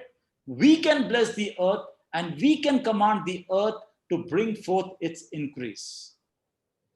Depends where you are in your faith. That's why Paul said in 1 Corinthians 3, when he was talking to the Corinthians, what did he say? Therefore, let no man glory in men, for all things are yours. What did Paul say? All things are yours. Whether Paul or Apollos or Cephas or the world or life or death or things present or things to come, he says it again, all are yours. All are yours. And you are Christ's, and Christ is God's. In effect, we are God's. Christ and us, we are in each other. David in Psalms 24:1 says, the earth is the Lord's and the fullness thereof, the world and they that dwell therein. Everything belongs to the Lord, and the Lord says that now belongs to us. God has made us own it all together with him. So today we don't need to beg God to give us stuff, because we have arrived in the kingdom, the land of plenty. All praise and glory to God. We know in whom we are situated. We need to know who we are, whose we are. And then when you relate it to relationships, even in the earth, you will know how you're supposed to approach. Okay? Now,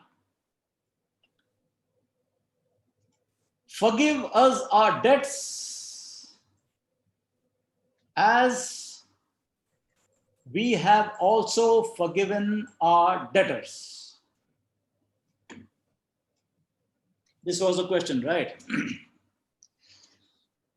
Obviously, after last Friday, by now, I hope you realize this is not a new covenant prayer. I hope that after last Friday, you know that you are completely forgiven without any conditions. You are completely forgiven if you choose to receive that forgiveness. Okay? Our sins have been forgiven.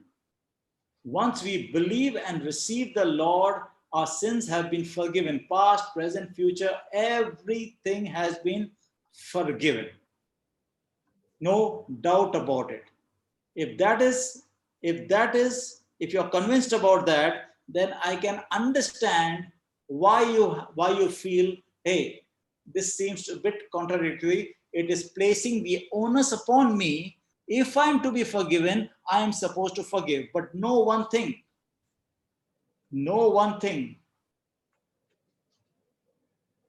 God did not forgive me completely because I forgave somebody else. God's forgiveness for my sins is not contingent on what I do. It is not contingent on my doing. The blood of Jesus does not leave anything unfinished. I am completely forgiven by the blood of Jesus. I am forgiven by the grace of God because of the love of God. I do not discount what Jesus's blood has done for me. If his blood has washed me clean, it has washed me clean completely. It does not require me to do something, however small, to appropriate my forgiveness or any benefit that Jesus has obtained for me in salvation, which is probably everything. My only requirement is to put my belief in what Jesus has done for me. That is the only requirement, okay, to do it. So obviously, when this says, forgive us our sins as we forgive those who sin against us, is not a new covenant prayer. Let's see. For us today, if I pray like this, it's a wrong prayer. You yourself, when you're forgiven, you're going and telling God, okay, you forgive me only if I forgive somebody else. Right? For example, repeat that again, brother. see, if I am going and saying, forgive me for my sins, just as I have forgiven somebody else, I myself am going and telling God that, okay, only forgive me if I have forgiven somebody else. And that is not the requirement. The thing is, you have been forgiven in love. Then it is more like it's because I am doing, then I've been forgiven. Correct. So that means you're discounting what Jesus has done for you. You're doubting what Jesus has done for you. You're saying that the blood of Jesus was not sufficient for me. I have to do something. Only then I can go and do that. Works by law.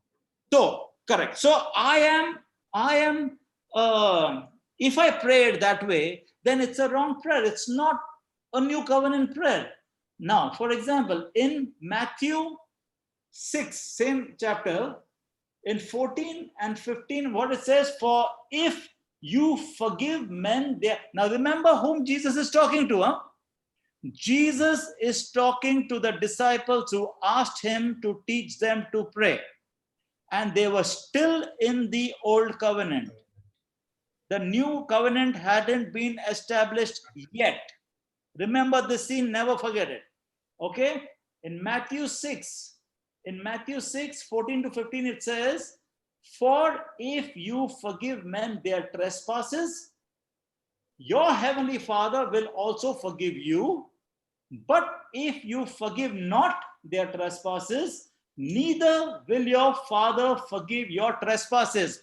Whom is Jesus speaking to at that point of time? Whom is he speaking to? The disciples.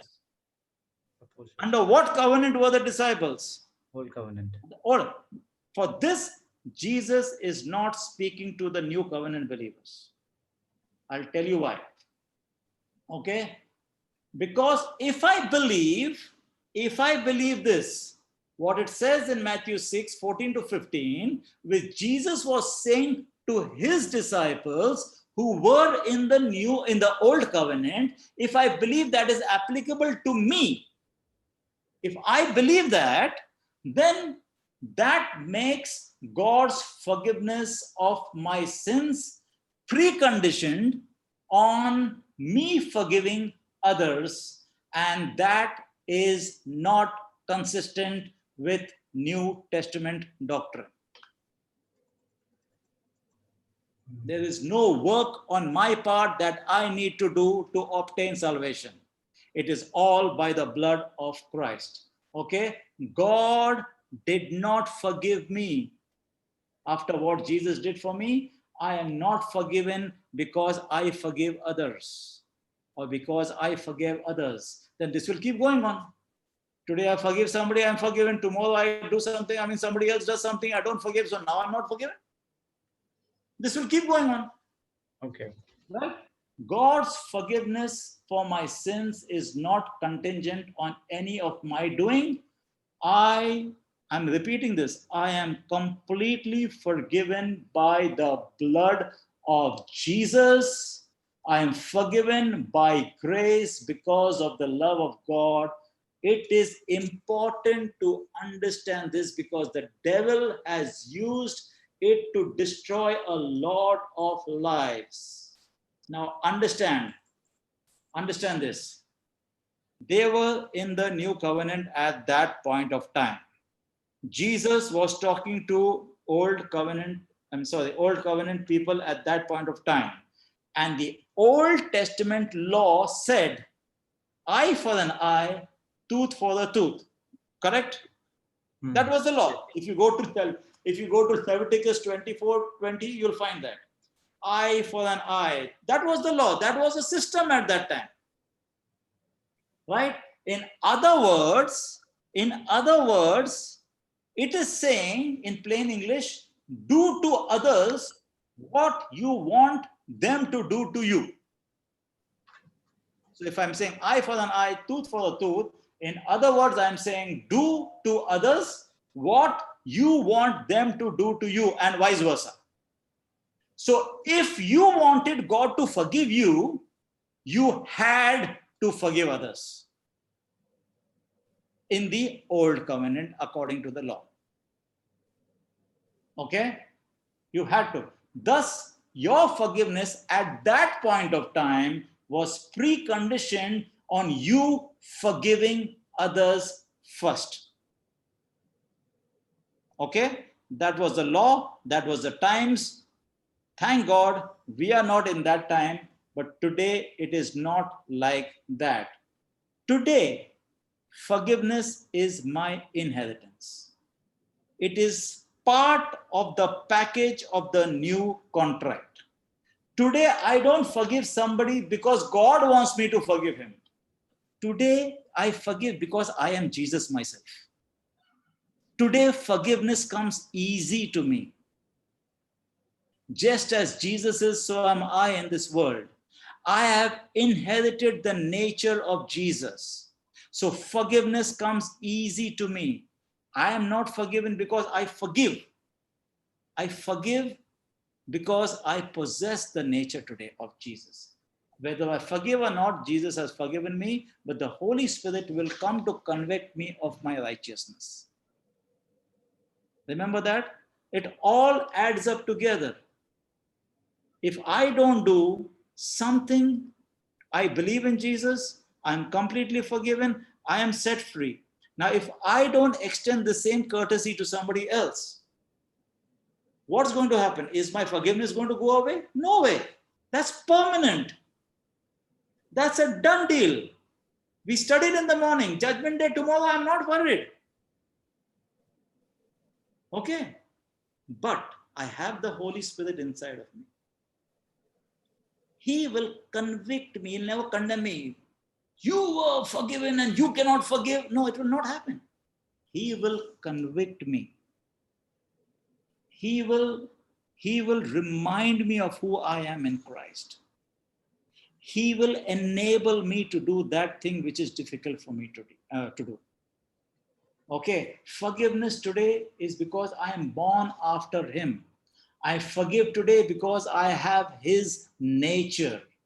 Okay, our Father forgives, and since I am like him, we necessarily forgive. We don't make it a condition. It just flows out of what God has done for me. We forgive because of the example Jesus set for us. We are in this world just as Jesus is.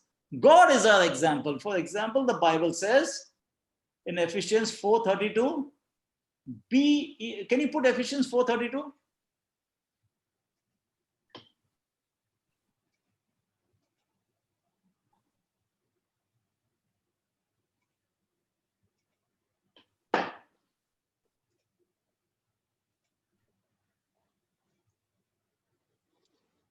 And be you kind one to another, tender-hearted, forgiving one another, even as God, for Christ's sake, hath forgiven you. So what is Paul doing out here? He's reminding people. To forgive. He's convicting people. Do nice things, be kind, be tender-hearted, forgive each other. See how Christ has forgiven us. You also go ahead and do the same. But don't be under the wrong impression that you are forgiven only because you also forgive. Okay? Do not disempower the blood of Christ. The blood of Jesus has completely washed me clean. We forgive today because we want to, because we love to, because that is the will of the Father. And if that is the will of the Father, it is my will too. Okay? understand one thing very clearly. In the New Testament, there is no blessing, and forgiveness is a huge blessing, okay? In the New Testament, there is no blessing that is preconditioned on anything else but on the shed blood of Jesus Christ. Hallelujah. Hallelujah. Do not discount his blood, please. All right. Now, and leaders, Jesse, does that clear out some things? Yes, I think you've already answered the question by all that you taught. Yeah. Thank you. I try to go in detail, try to go deep, because it's such a, I don't want any one of us to be misguided by Satan. A lot of lives have been destroyed because of this. I do not discount what Jesus has done for me, okay? It will Amen. flow out. You forgive. You're a better person today because of your faith in Jesus Christ. You find a lot of things today which is easy for you to do by the power of the Holy Spirit, not by your own power, by the power of the Holy Spirit. But it is not like the old, where it was contingent upon you doing something, then you get something to you. All right? Amen. Amen. Okay, let's proceed. And lead us not into temptation. This was the second question, I guess. This is actually my question. I think Sister Antoinette was asking about the forgiveness, right, Brother Jude? So I hope you can ask Sister Antoinette whether it's clear. Sister is there actually. She has raised her hand. Okay, I'll ask her to unmute. Sister? Yeah, good evening. Yeah, God bless, praise God. Yeah, Praise Brother God. Sudhir, I am still not, because I know it has happened in confessionals, that if you say, like, oh, I don't know about forgiving, sorry, no absolution for the sins. That's it. Okay. So that's why. Yeah. that is why. I mean, the person is a very good priest, you know, and that he's very, very many years, like he's in his 70s or something. But I had a friend who I was bringing to Jesus, and I spoke to him about the blood of Jesus and that he will be forgiven. He said, I don't believe I'm going to be forgiven. I said, yes, God forgives you if you are sorry, you know, and you want to turn your life around and that sort of thing. And he went in there. I forgot to mention about anything else, but he went in there and he got out and he said to me, no, he said he will not, because I don't want to forgive who wronged me. Okay. This is true. Okay. Whatever I have given you, yes, I have given you from the Word of God. Yes. Secondly, if that person has said that he does not want to forgive somebody, probably, yeah, apparently, yes. Yeah, probably he or she, I don't know, needs to look into themselves whether they have put their faith in Jesus really. Yes, I'm not too sure about that. Yeah. How he actually felt when he went, but apparently he was asked by the priest, he said. Yeah, it was, you have to, he forgives. And he said no, and then he said, sorry, I cannot absorb your sins. Okay. Either that absorb you of your sins, he said. You can give him this teaching. If it convicts him, I'm not in touch with him anymore, but fine. But that I remember. You know. So right here, right now, can we make a prayer? Sure. Yes. Okay. Do you know this person very closely? I don't know him now. He's gone from my life, so to speak. Right. Fine. So, Almighty God and Father, you know all things, Lord. You have brought us into this new covenant by the precious blood of your Son, Jesus. It is your desire that each and every person be saved. We place our faith in you, Jesus, and we ask that Holy Spirit, you would enter into this person too and convict him and enable him also to know the blood of Christ, to know what Christ has done for us, to see how blessed we are in the new covenant, to appropriate whatever you have brought for us in salvation. May he have a thorough knowledge of it and know that in and of himself he can never forgive anybody. None of us can, Lord, but with as soon as he places his faith in you, Jesus, we know your Holy Spirit will dwell in him. And then this thing which he could never do by himself, neither of us could have also done it, Lord. He will do it. And we, by faith, declare that he is completely set free. He's completely forgiven in the mighty name of Jesus. He's received his salvation in Jesus' name. Amen. Amen. Amen. Amen. So, Antoinette, what I want to say is that I don't want to argue with anyone. I don't want to No, argue no. with anyone. I don't want to argue either. No.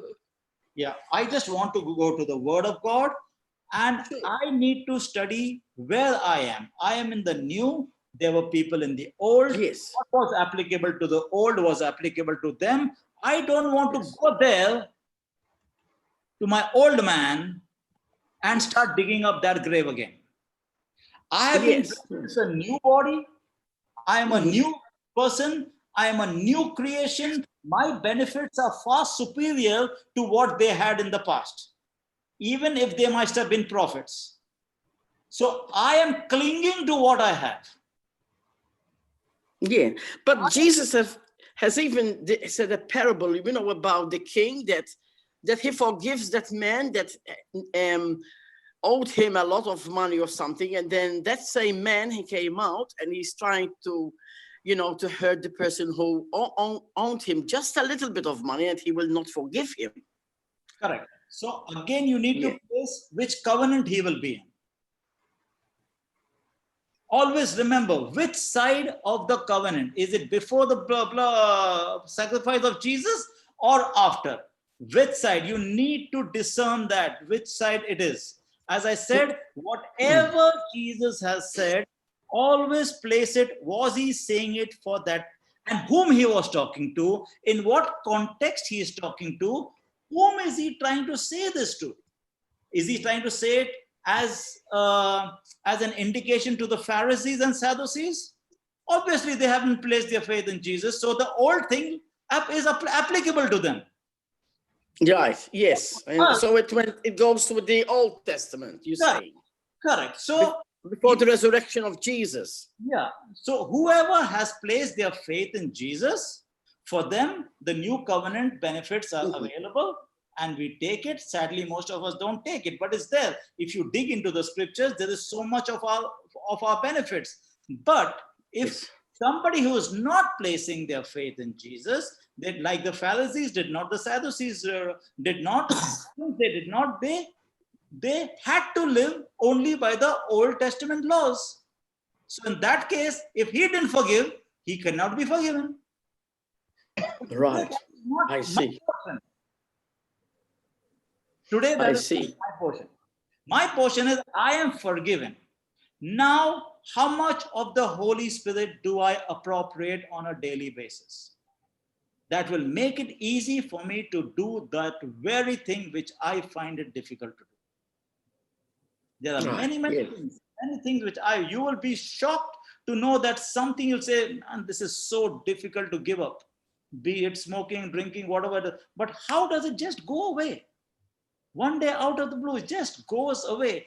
How am I now finding it easy to forgive? That same thing that I was like, something I wanted to murder back, to kill and have bad things happen to people. I mean, even today, something happens, and you see children being abused in a lot of different places, and you want bad things to happen to that people. But we immediately said, we are not the judge. Sure. That's true. God is the judge. Who am I to judge? We pray, we just pray for the child, we pray for, and we know God has plans for everyone. And this is not the real life. Our real life comes in eternity, where You see Jesus face to face and all of those things. But I know bad things happen out here, but we don't become the judges of that. Sure. No. We leave the I judgment. understand. Yes. Okay, and I'm believing Thank you. with you that that person whom you had a good intention for, that he would be saved. Personally, I would have put it in a very different manner after I've learned the word of God as much as I have. Long way still to go. Okay, but I would Okay. I would have put it in a different way. But again, I am not judging even the priest. Right? Yeah. I am not here to, like, the Holy Spirit does not condemn people. I need to learn from that. There is no condemnation when God is not condemning me for anything. Who am I to point a finger at somebody and say, sorry, you're a sinner. Sorry, you cannot be forgiven. Sorry, you are this. Okay? All of these things. I can't even point out to a lady a lady who sleeps with another man and say, you're a whore. I can't do that. I can't point to somebody who drinks so much and say, you're an alcoholic. Who am I to do all that? Yeah. Sure.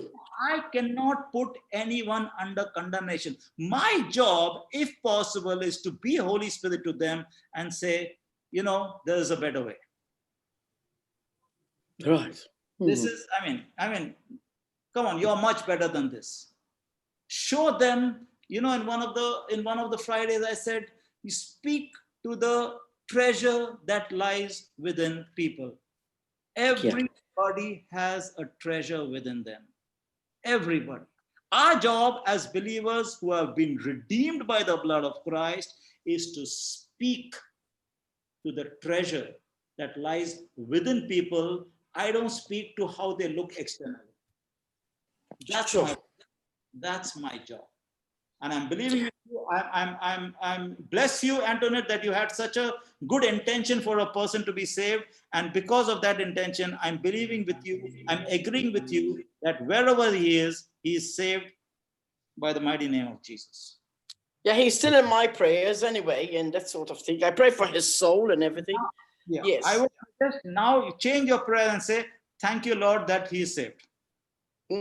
Thank you, Lord, that he is saved. Yeah, that you can say. Imagine, just picture it in your mind that wherever the person is, he has got the truth, he has experienced the love of Christ, he has tasted the blood of Jesus, and he is completely set free. Just imagine that as a reality, and you will see that it is a reality. Thank you, Sadhir. Okay. God bless. God bless you too. Oh, praise you, Holy Spirit. Okay. So, where were we? Lead us not into temptation, but deliver us from evil. Evil. So now, first and foremost, we are already delivered. If you believe in Jesus, you know you're delivered. So for me to go and say, like, deliver me from anything, Christ has already done that.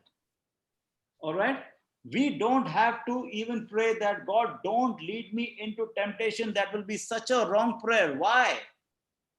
He's a father. Which father leads you into temptation? Jesus spoke these things in Matthew 6 before the cross and the resurrection. Please understand. Okay?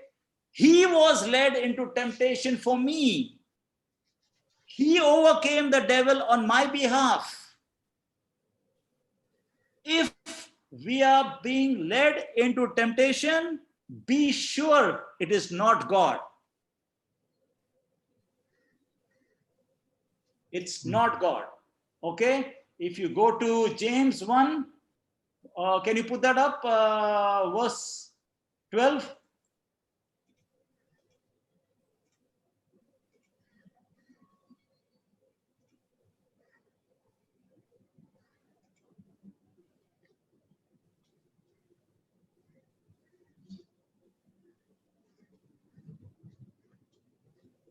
Blessed is the man that endureth temptation, for when he is tried, he shall receive the crown of life, which the Lord has promised to them that love him. Okay, pause. What is, for me, as a son of God, as a daughter of God, my job is to make my Father proud. Jesus did it all for me. Now, in the manner in which I show trust, in the manner in which I believe, it will show in my actions. So if some temptation comes my way, the way I react to that temptation, will it bring honor to God or sadness to God? Question. It's very simple. Okay, so many things come our way. How do we react? Very simple. You're going to go for praise and worship. It's your time. A friend, there are two of you. The friend comes and says, awesome movie going on. We can always praise and worship after the movie. One of you will say, no, I want to go here. One will say, okay, I'll come with you for the movie. It depends. It depends on how you're going to make the Father proud. How you're going to make Jesus feel it was worth going down and paying the price. If I am tempted, how do I react to a temptation? Okay. And then he says, depending on that, I receive the crown of life. He's promised. That shows I love my God. Yeah. Next verse. And here, this is it. Why you should never pray that prayer. In verse 13.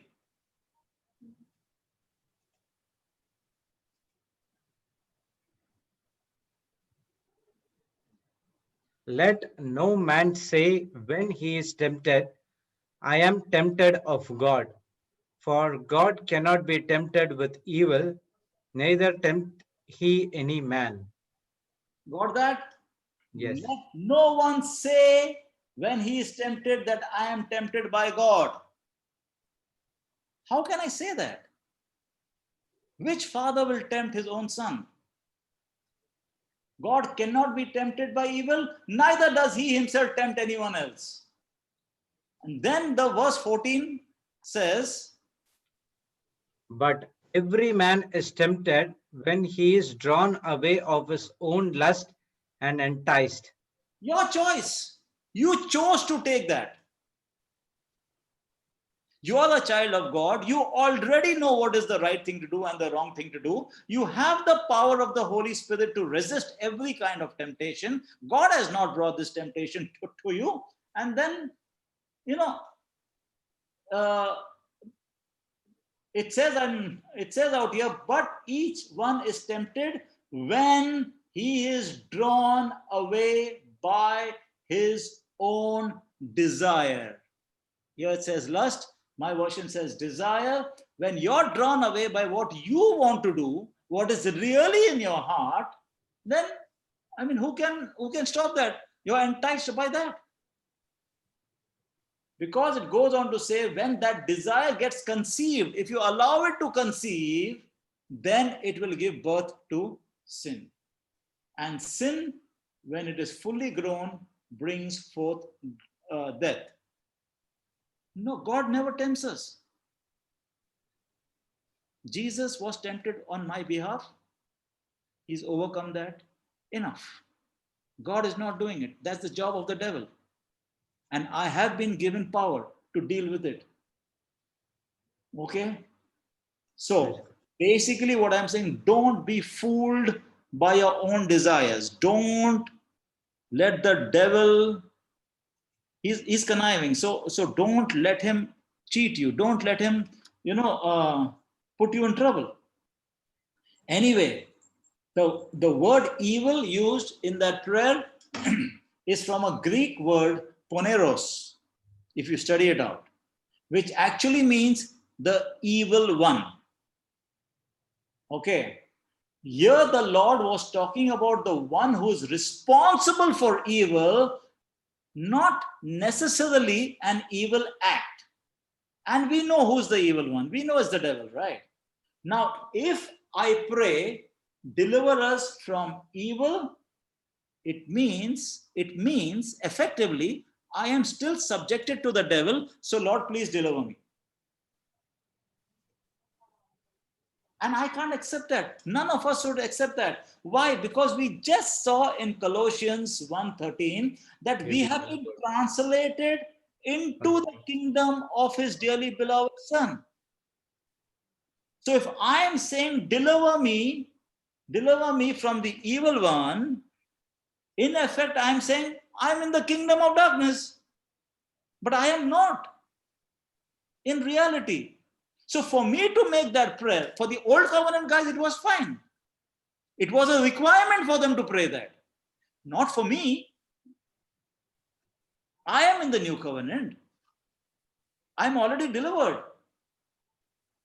I'm in the kingdom of Jesus. They prayed this prayer then because at that time the evil one still had power over them. God, and because the evil one had power over them, they had to keep running to God and beg of his assistance and his support to overcome the evil one. So they had to pray to God to deliver them from the evil one. But today, my portion is what? Jesus says, these signs shall follow them that believe in my name. They shall cast out devils. My role today is to cast out devil, not to be in his kingdom. My role in Mark 16:17, right? Jesus says, these are the signs that follow them that believe. Those who believe. This should be a sign. That sign should tell me or tell anybody this guy is a believer in Christ. He's a true believer. Why? Because he operates in the name of Jesus. And one of the things he does in the name of Jesus, he casts out devils from people. He's not in the devil's kingdom. In fact, he's a destroyer of the devil. Okay, to be able to cast out demons surely means I have authority over them. Praise God. Praise the Lord.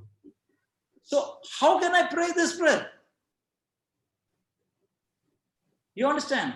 In the New Testament, after the resurrection of Lord Jesus Christ, there is no place in the Bible that suggests that we should pray about the devil or ask God's help against him. We know that when Jesus came out of the grave, he said, all power, that is authority, is given to me in heaven and on earth. Go ye therefore. He sent us, he commissioned us. What this means is, I have got all the power and authority. Now go in my name, in my power, go in my authority. That's what Jesus says to us. You're understanding? Moreover, the Father has declared, at the name of Jesus, every knee should bow. We all know that, right? Philippians 2 verse 10. All the devils are aware of that. They know that they have to bow at the name of Jesus, because the name of Jesus is the name above every other name. We are not going to be delivered from evil because we are already delivered. Please don't tell me I'm giving you some new news. Something that you did not know. I'm not giving you something new. Okay. All the devils and the evil powers are placed under our feet. My requirement is to use the name of Jesus to keep them there, in their place, under our feet. Therefore, this prayer, deliver us from evil, is not consistent with New Testament doctrine. Jesse? Yes, Brother Sudhir. Wow. We say this prayer at every Mass. Okay, are we good? I am saying to you, you have a personal relationship with your Savior. We might have institutions, and I was in the boarding, I was among nuns and priests. I have the utmost respect for everyone. But even my own father or mother, if they say something to me which I believe to be untrue, I'm not going to go with that. Which does not mean I'm disrespecting them. Yes. I might not even bring it up there.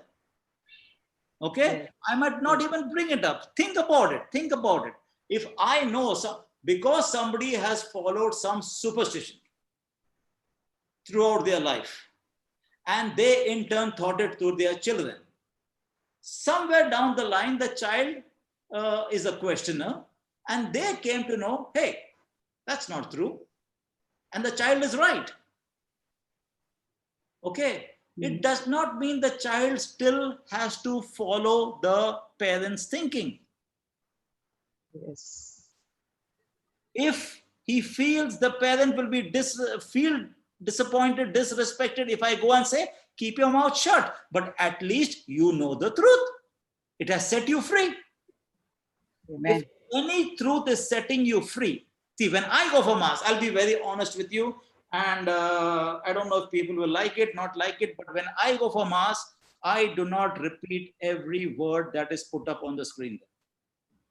I change the word.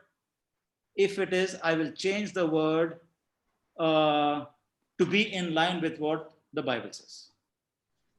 So even when it comes to the Our Father, I will not loudly say it, but within my heart, I will connect with the Lord, with the Lord's Prayer, but in line with what, that is my honor to my God.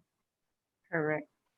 Okay. In fact, let us reconstruct this prayer according to the New Testament. Can we do that? Amen. Amen. Okay. So, how does it start? Our Father in heaven. Perfect. Okay, perfect. So I can say of my own, on my own, if I am with the Lord, and I will say, Our Father in heaven, I thank you for you in me. Why do I say that? Because Ephesians 4:6 says that Jesus is in me. Why am I saying that? Because Colossians 1:27 says that. And the Holy Spirit is in me. Why am I saying that? Because John 14:17 says that. So I will say, Our Father in heaven, thank you for you in me, Father, Son, and Holy Spirit. You in me. Hallowed be thy name. Fantastic. I am hallowing the name. It's in awe. I can say, hallowed be your name. Father, I glorify your name. Father, I lift your holy name on high. I can say that. And then it says, your kingdom come. I can say, thank you for your kingdom in us. As per Luke 17:21. Thank you for delivering us from the power of darkness and translating us into the kingdom of your dearly beloved Son, Father, as said in Colossians 1:13. So instead of saying your kingdom come, I will instead of that say, thank you for your kingdom in me, Father. Thank you for taking me away from the power of darkness and for bringing me into the kingdom of your dearly beloved Son. Okay? Then what is the next? Your will be done on earth as it is heaven.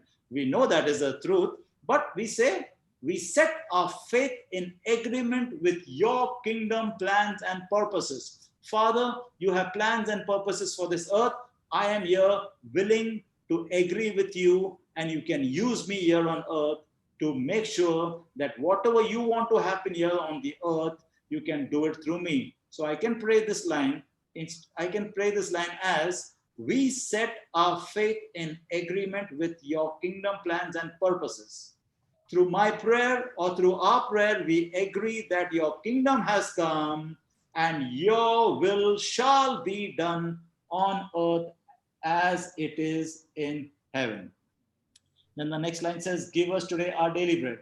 Instead, I can say, Father, thank you that you have already provided everything I need. You never deny any good thing to me. I just want what you want for me because you know the best for me.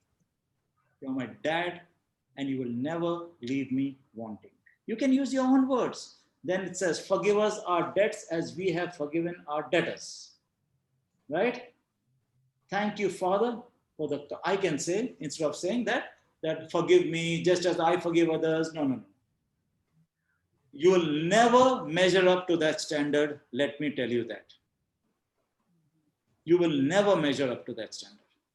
Only Jesus could do it for us. So just take that forgiveness. And then you can say, thank you for the complete forgiveness of all my sins. We declare by faith that we too forgive and love others who sin against us, just as you love and you have forgiven us and loved us. Am I saying that because I do that, now I am forgiven? No, I am saying that is my desire. In this line, I am saying, you have forgiven me. I'm so grateful that I'm loved by you. I'm forgiven by you. I want to do the same. I can do the same by your Spirit, Lord. I am able to, because I am not doing it in my power, but by the power of the Holy Spirit, I can make all things happen that in and of myself, I cannot make happen. Okay. Then it says, lead us not into temptation. Instead of saying that, I'll say, we acknowledge and we thank you, Father, that you will never lead us into temptation. Give that confidence to God. Jesus was led into temptation on my behalf and he overcame the devil.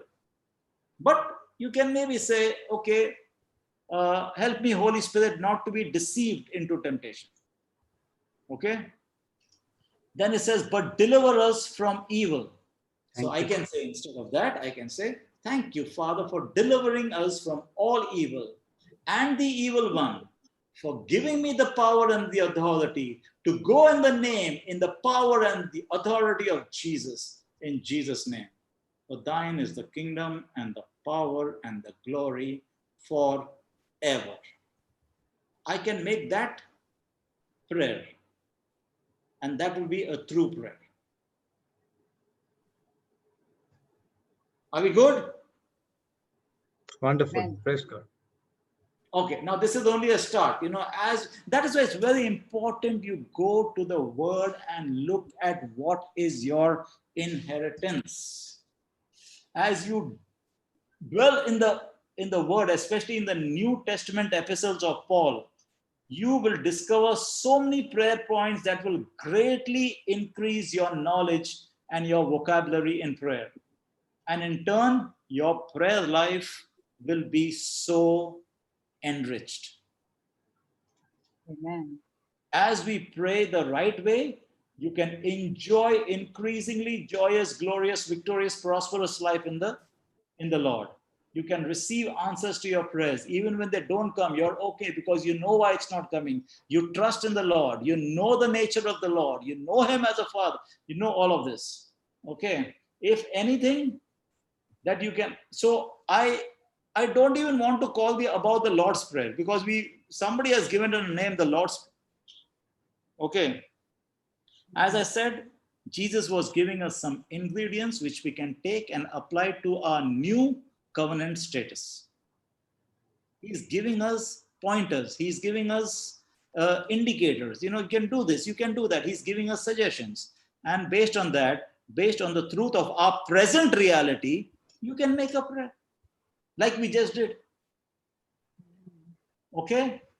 If you really want to know what's the Lord's Prayer, he prayed for us in John 17 verses 1 to 5.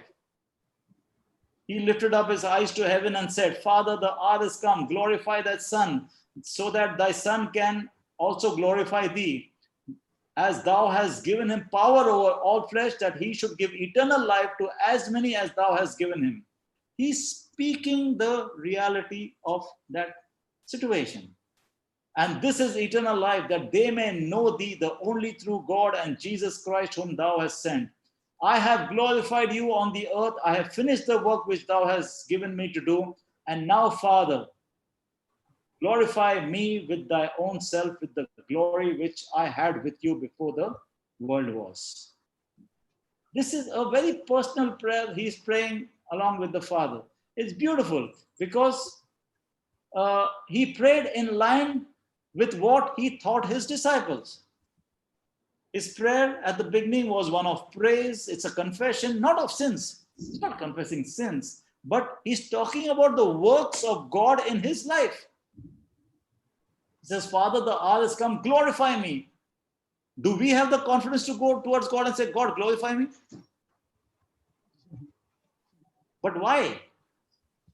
Why? Why did he ask for that glory? Can you imagine? Can you imagine going to the Father, Father, glorify me? I mean, question these things. It's okay to question. Don't feel I'll be punished if I question. No, the Holy Spirit is right there to answer us.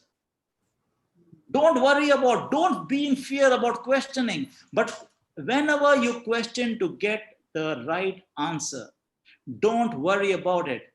Unless you're questioning to defy, then that's a problem. But I'm questioning to know better. And who better than the Holy Spirit to tell me?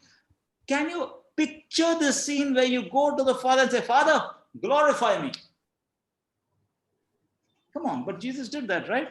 But then he also says after that, why? So that I may glorify you. Without the Father glorifying me and empowering me, how can I operate? Then he says, you have given me power over all flesh. He's admitting what God has done in his life. He's acknowledging. And then he's saying it. Why? Father gave him all that power so that all of us can have eternal life, which we do have today. Praise God. Thank you for Jesus. Amen. Right? In the same way, we too can declare. We can say, Father, I worship you today. Let your name be glorified in me so that I may bring glory to you as you have given me authority to function in the name of Jesus. You can add to that and say, may I not be found lacking. I have the authority to use the name of Jesus. May I use it extensively, but always reverentially and always for your glory, Father. I can make these prayers. Jesus knew who he was, and he said it. He confessed who he was in his prayers.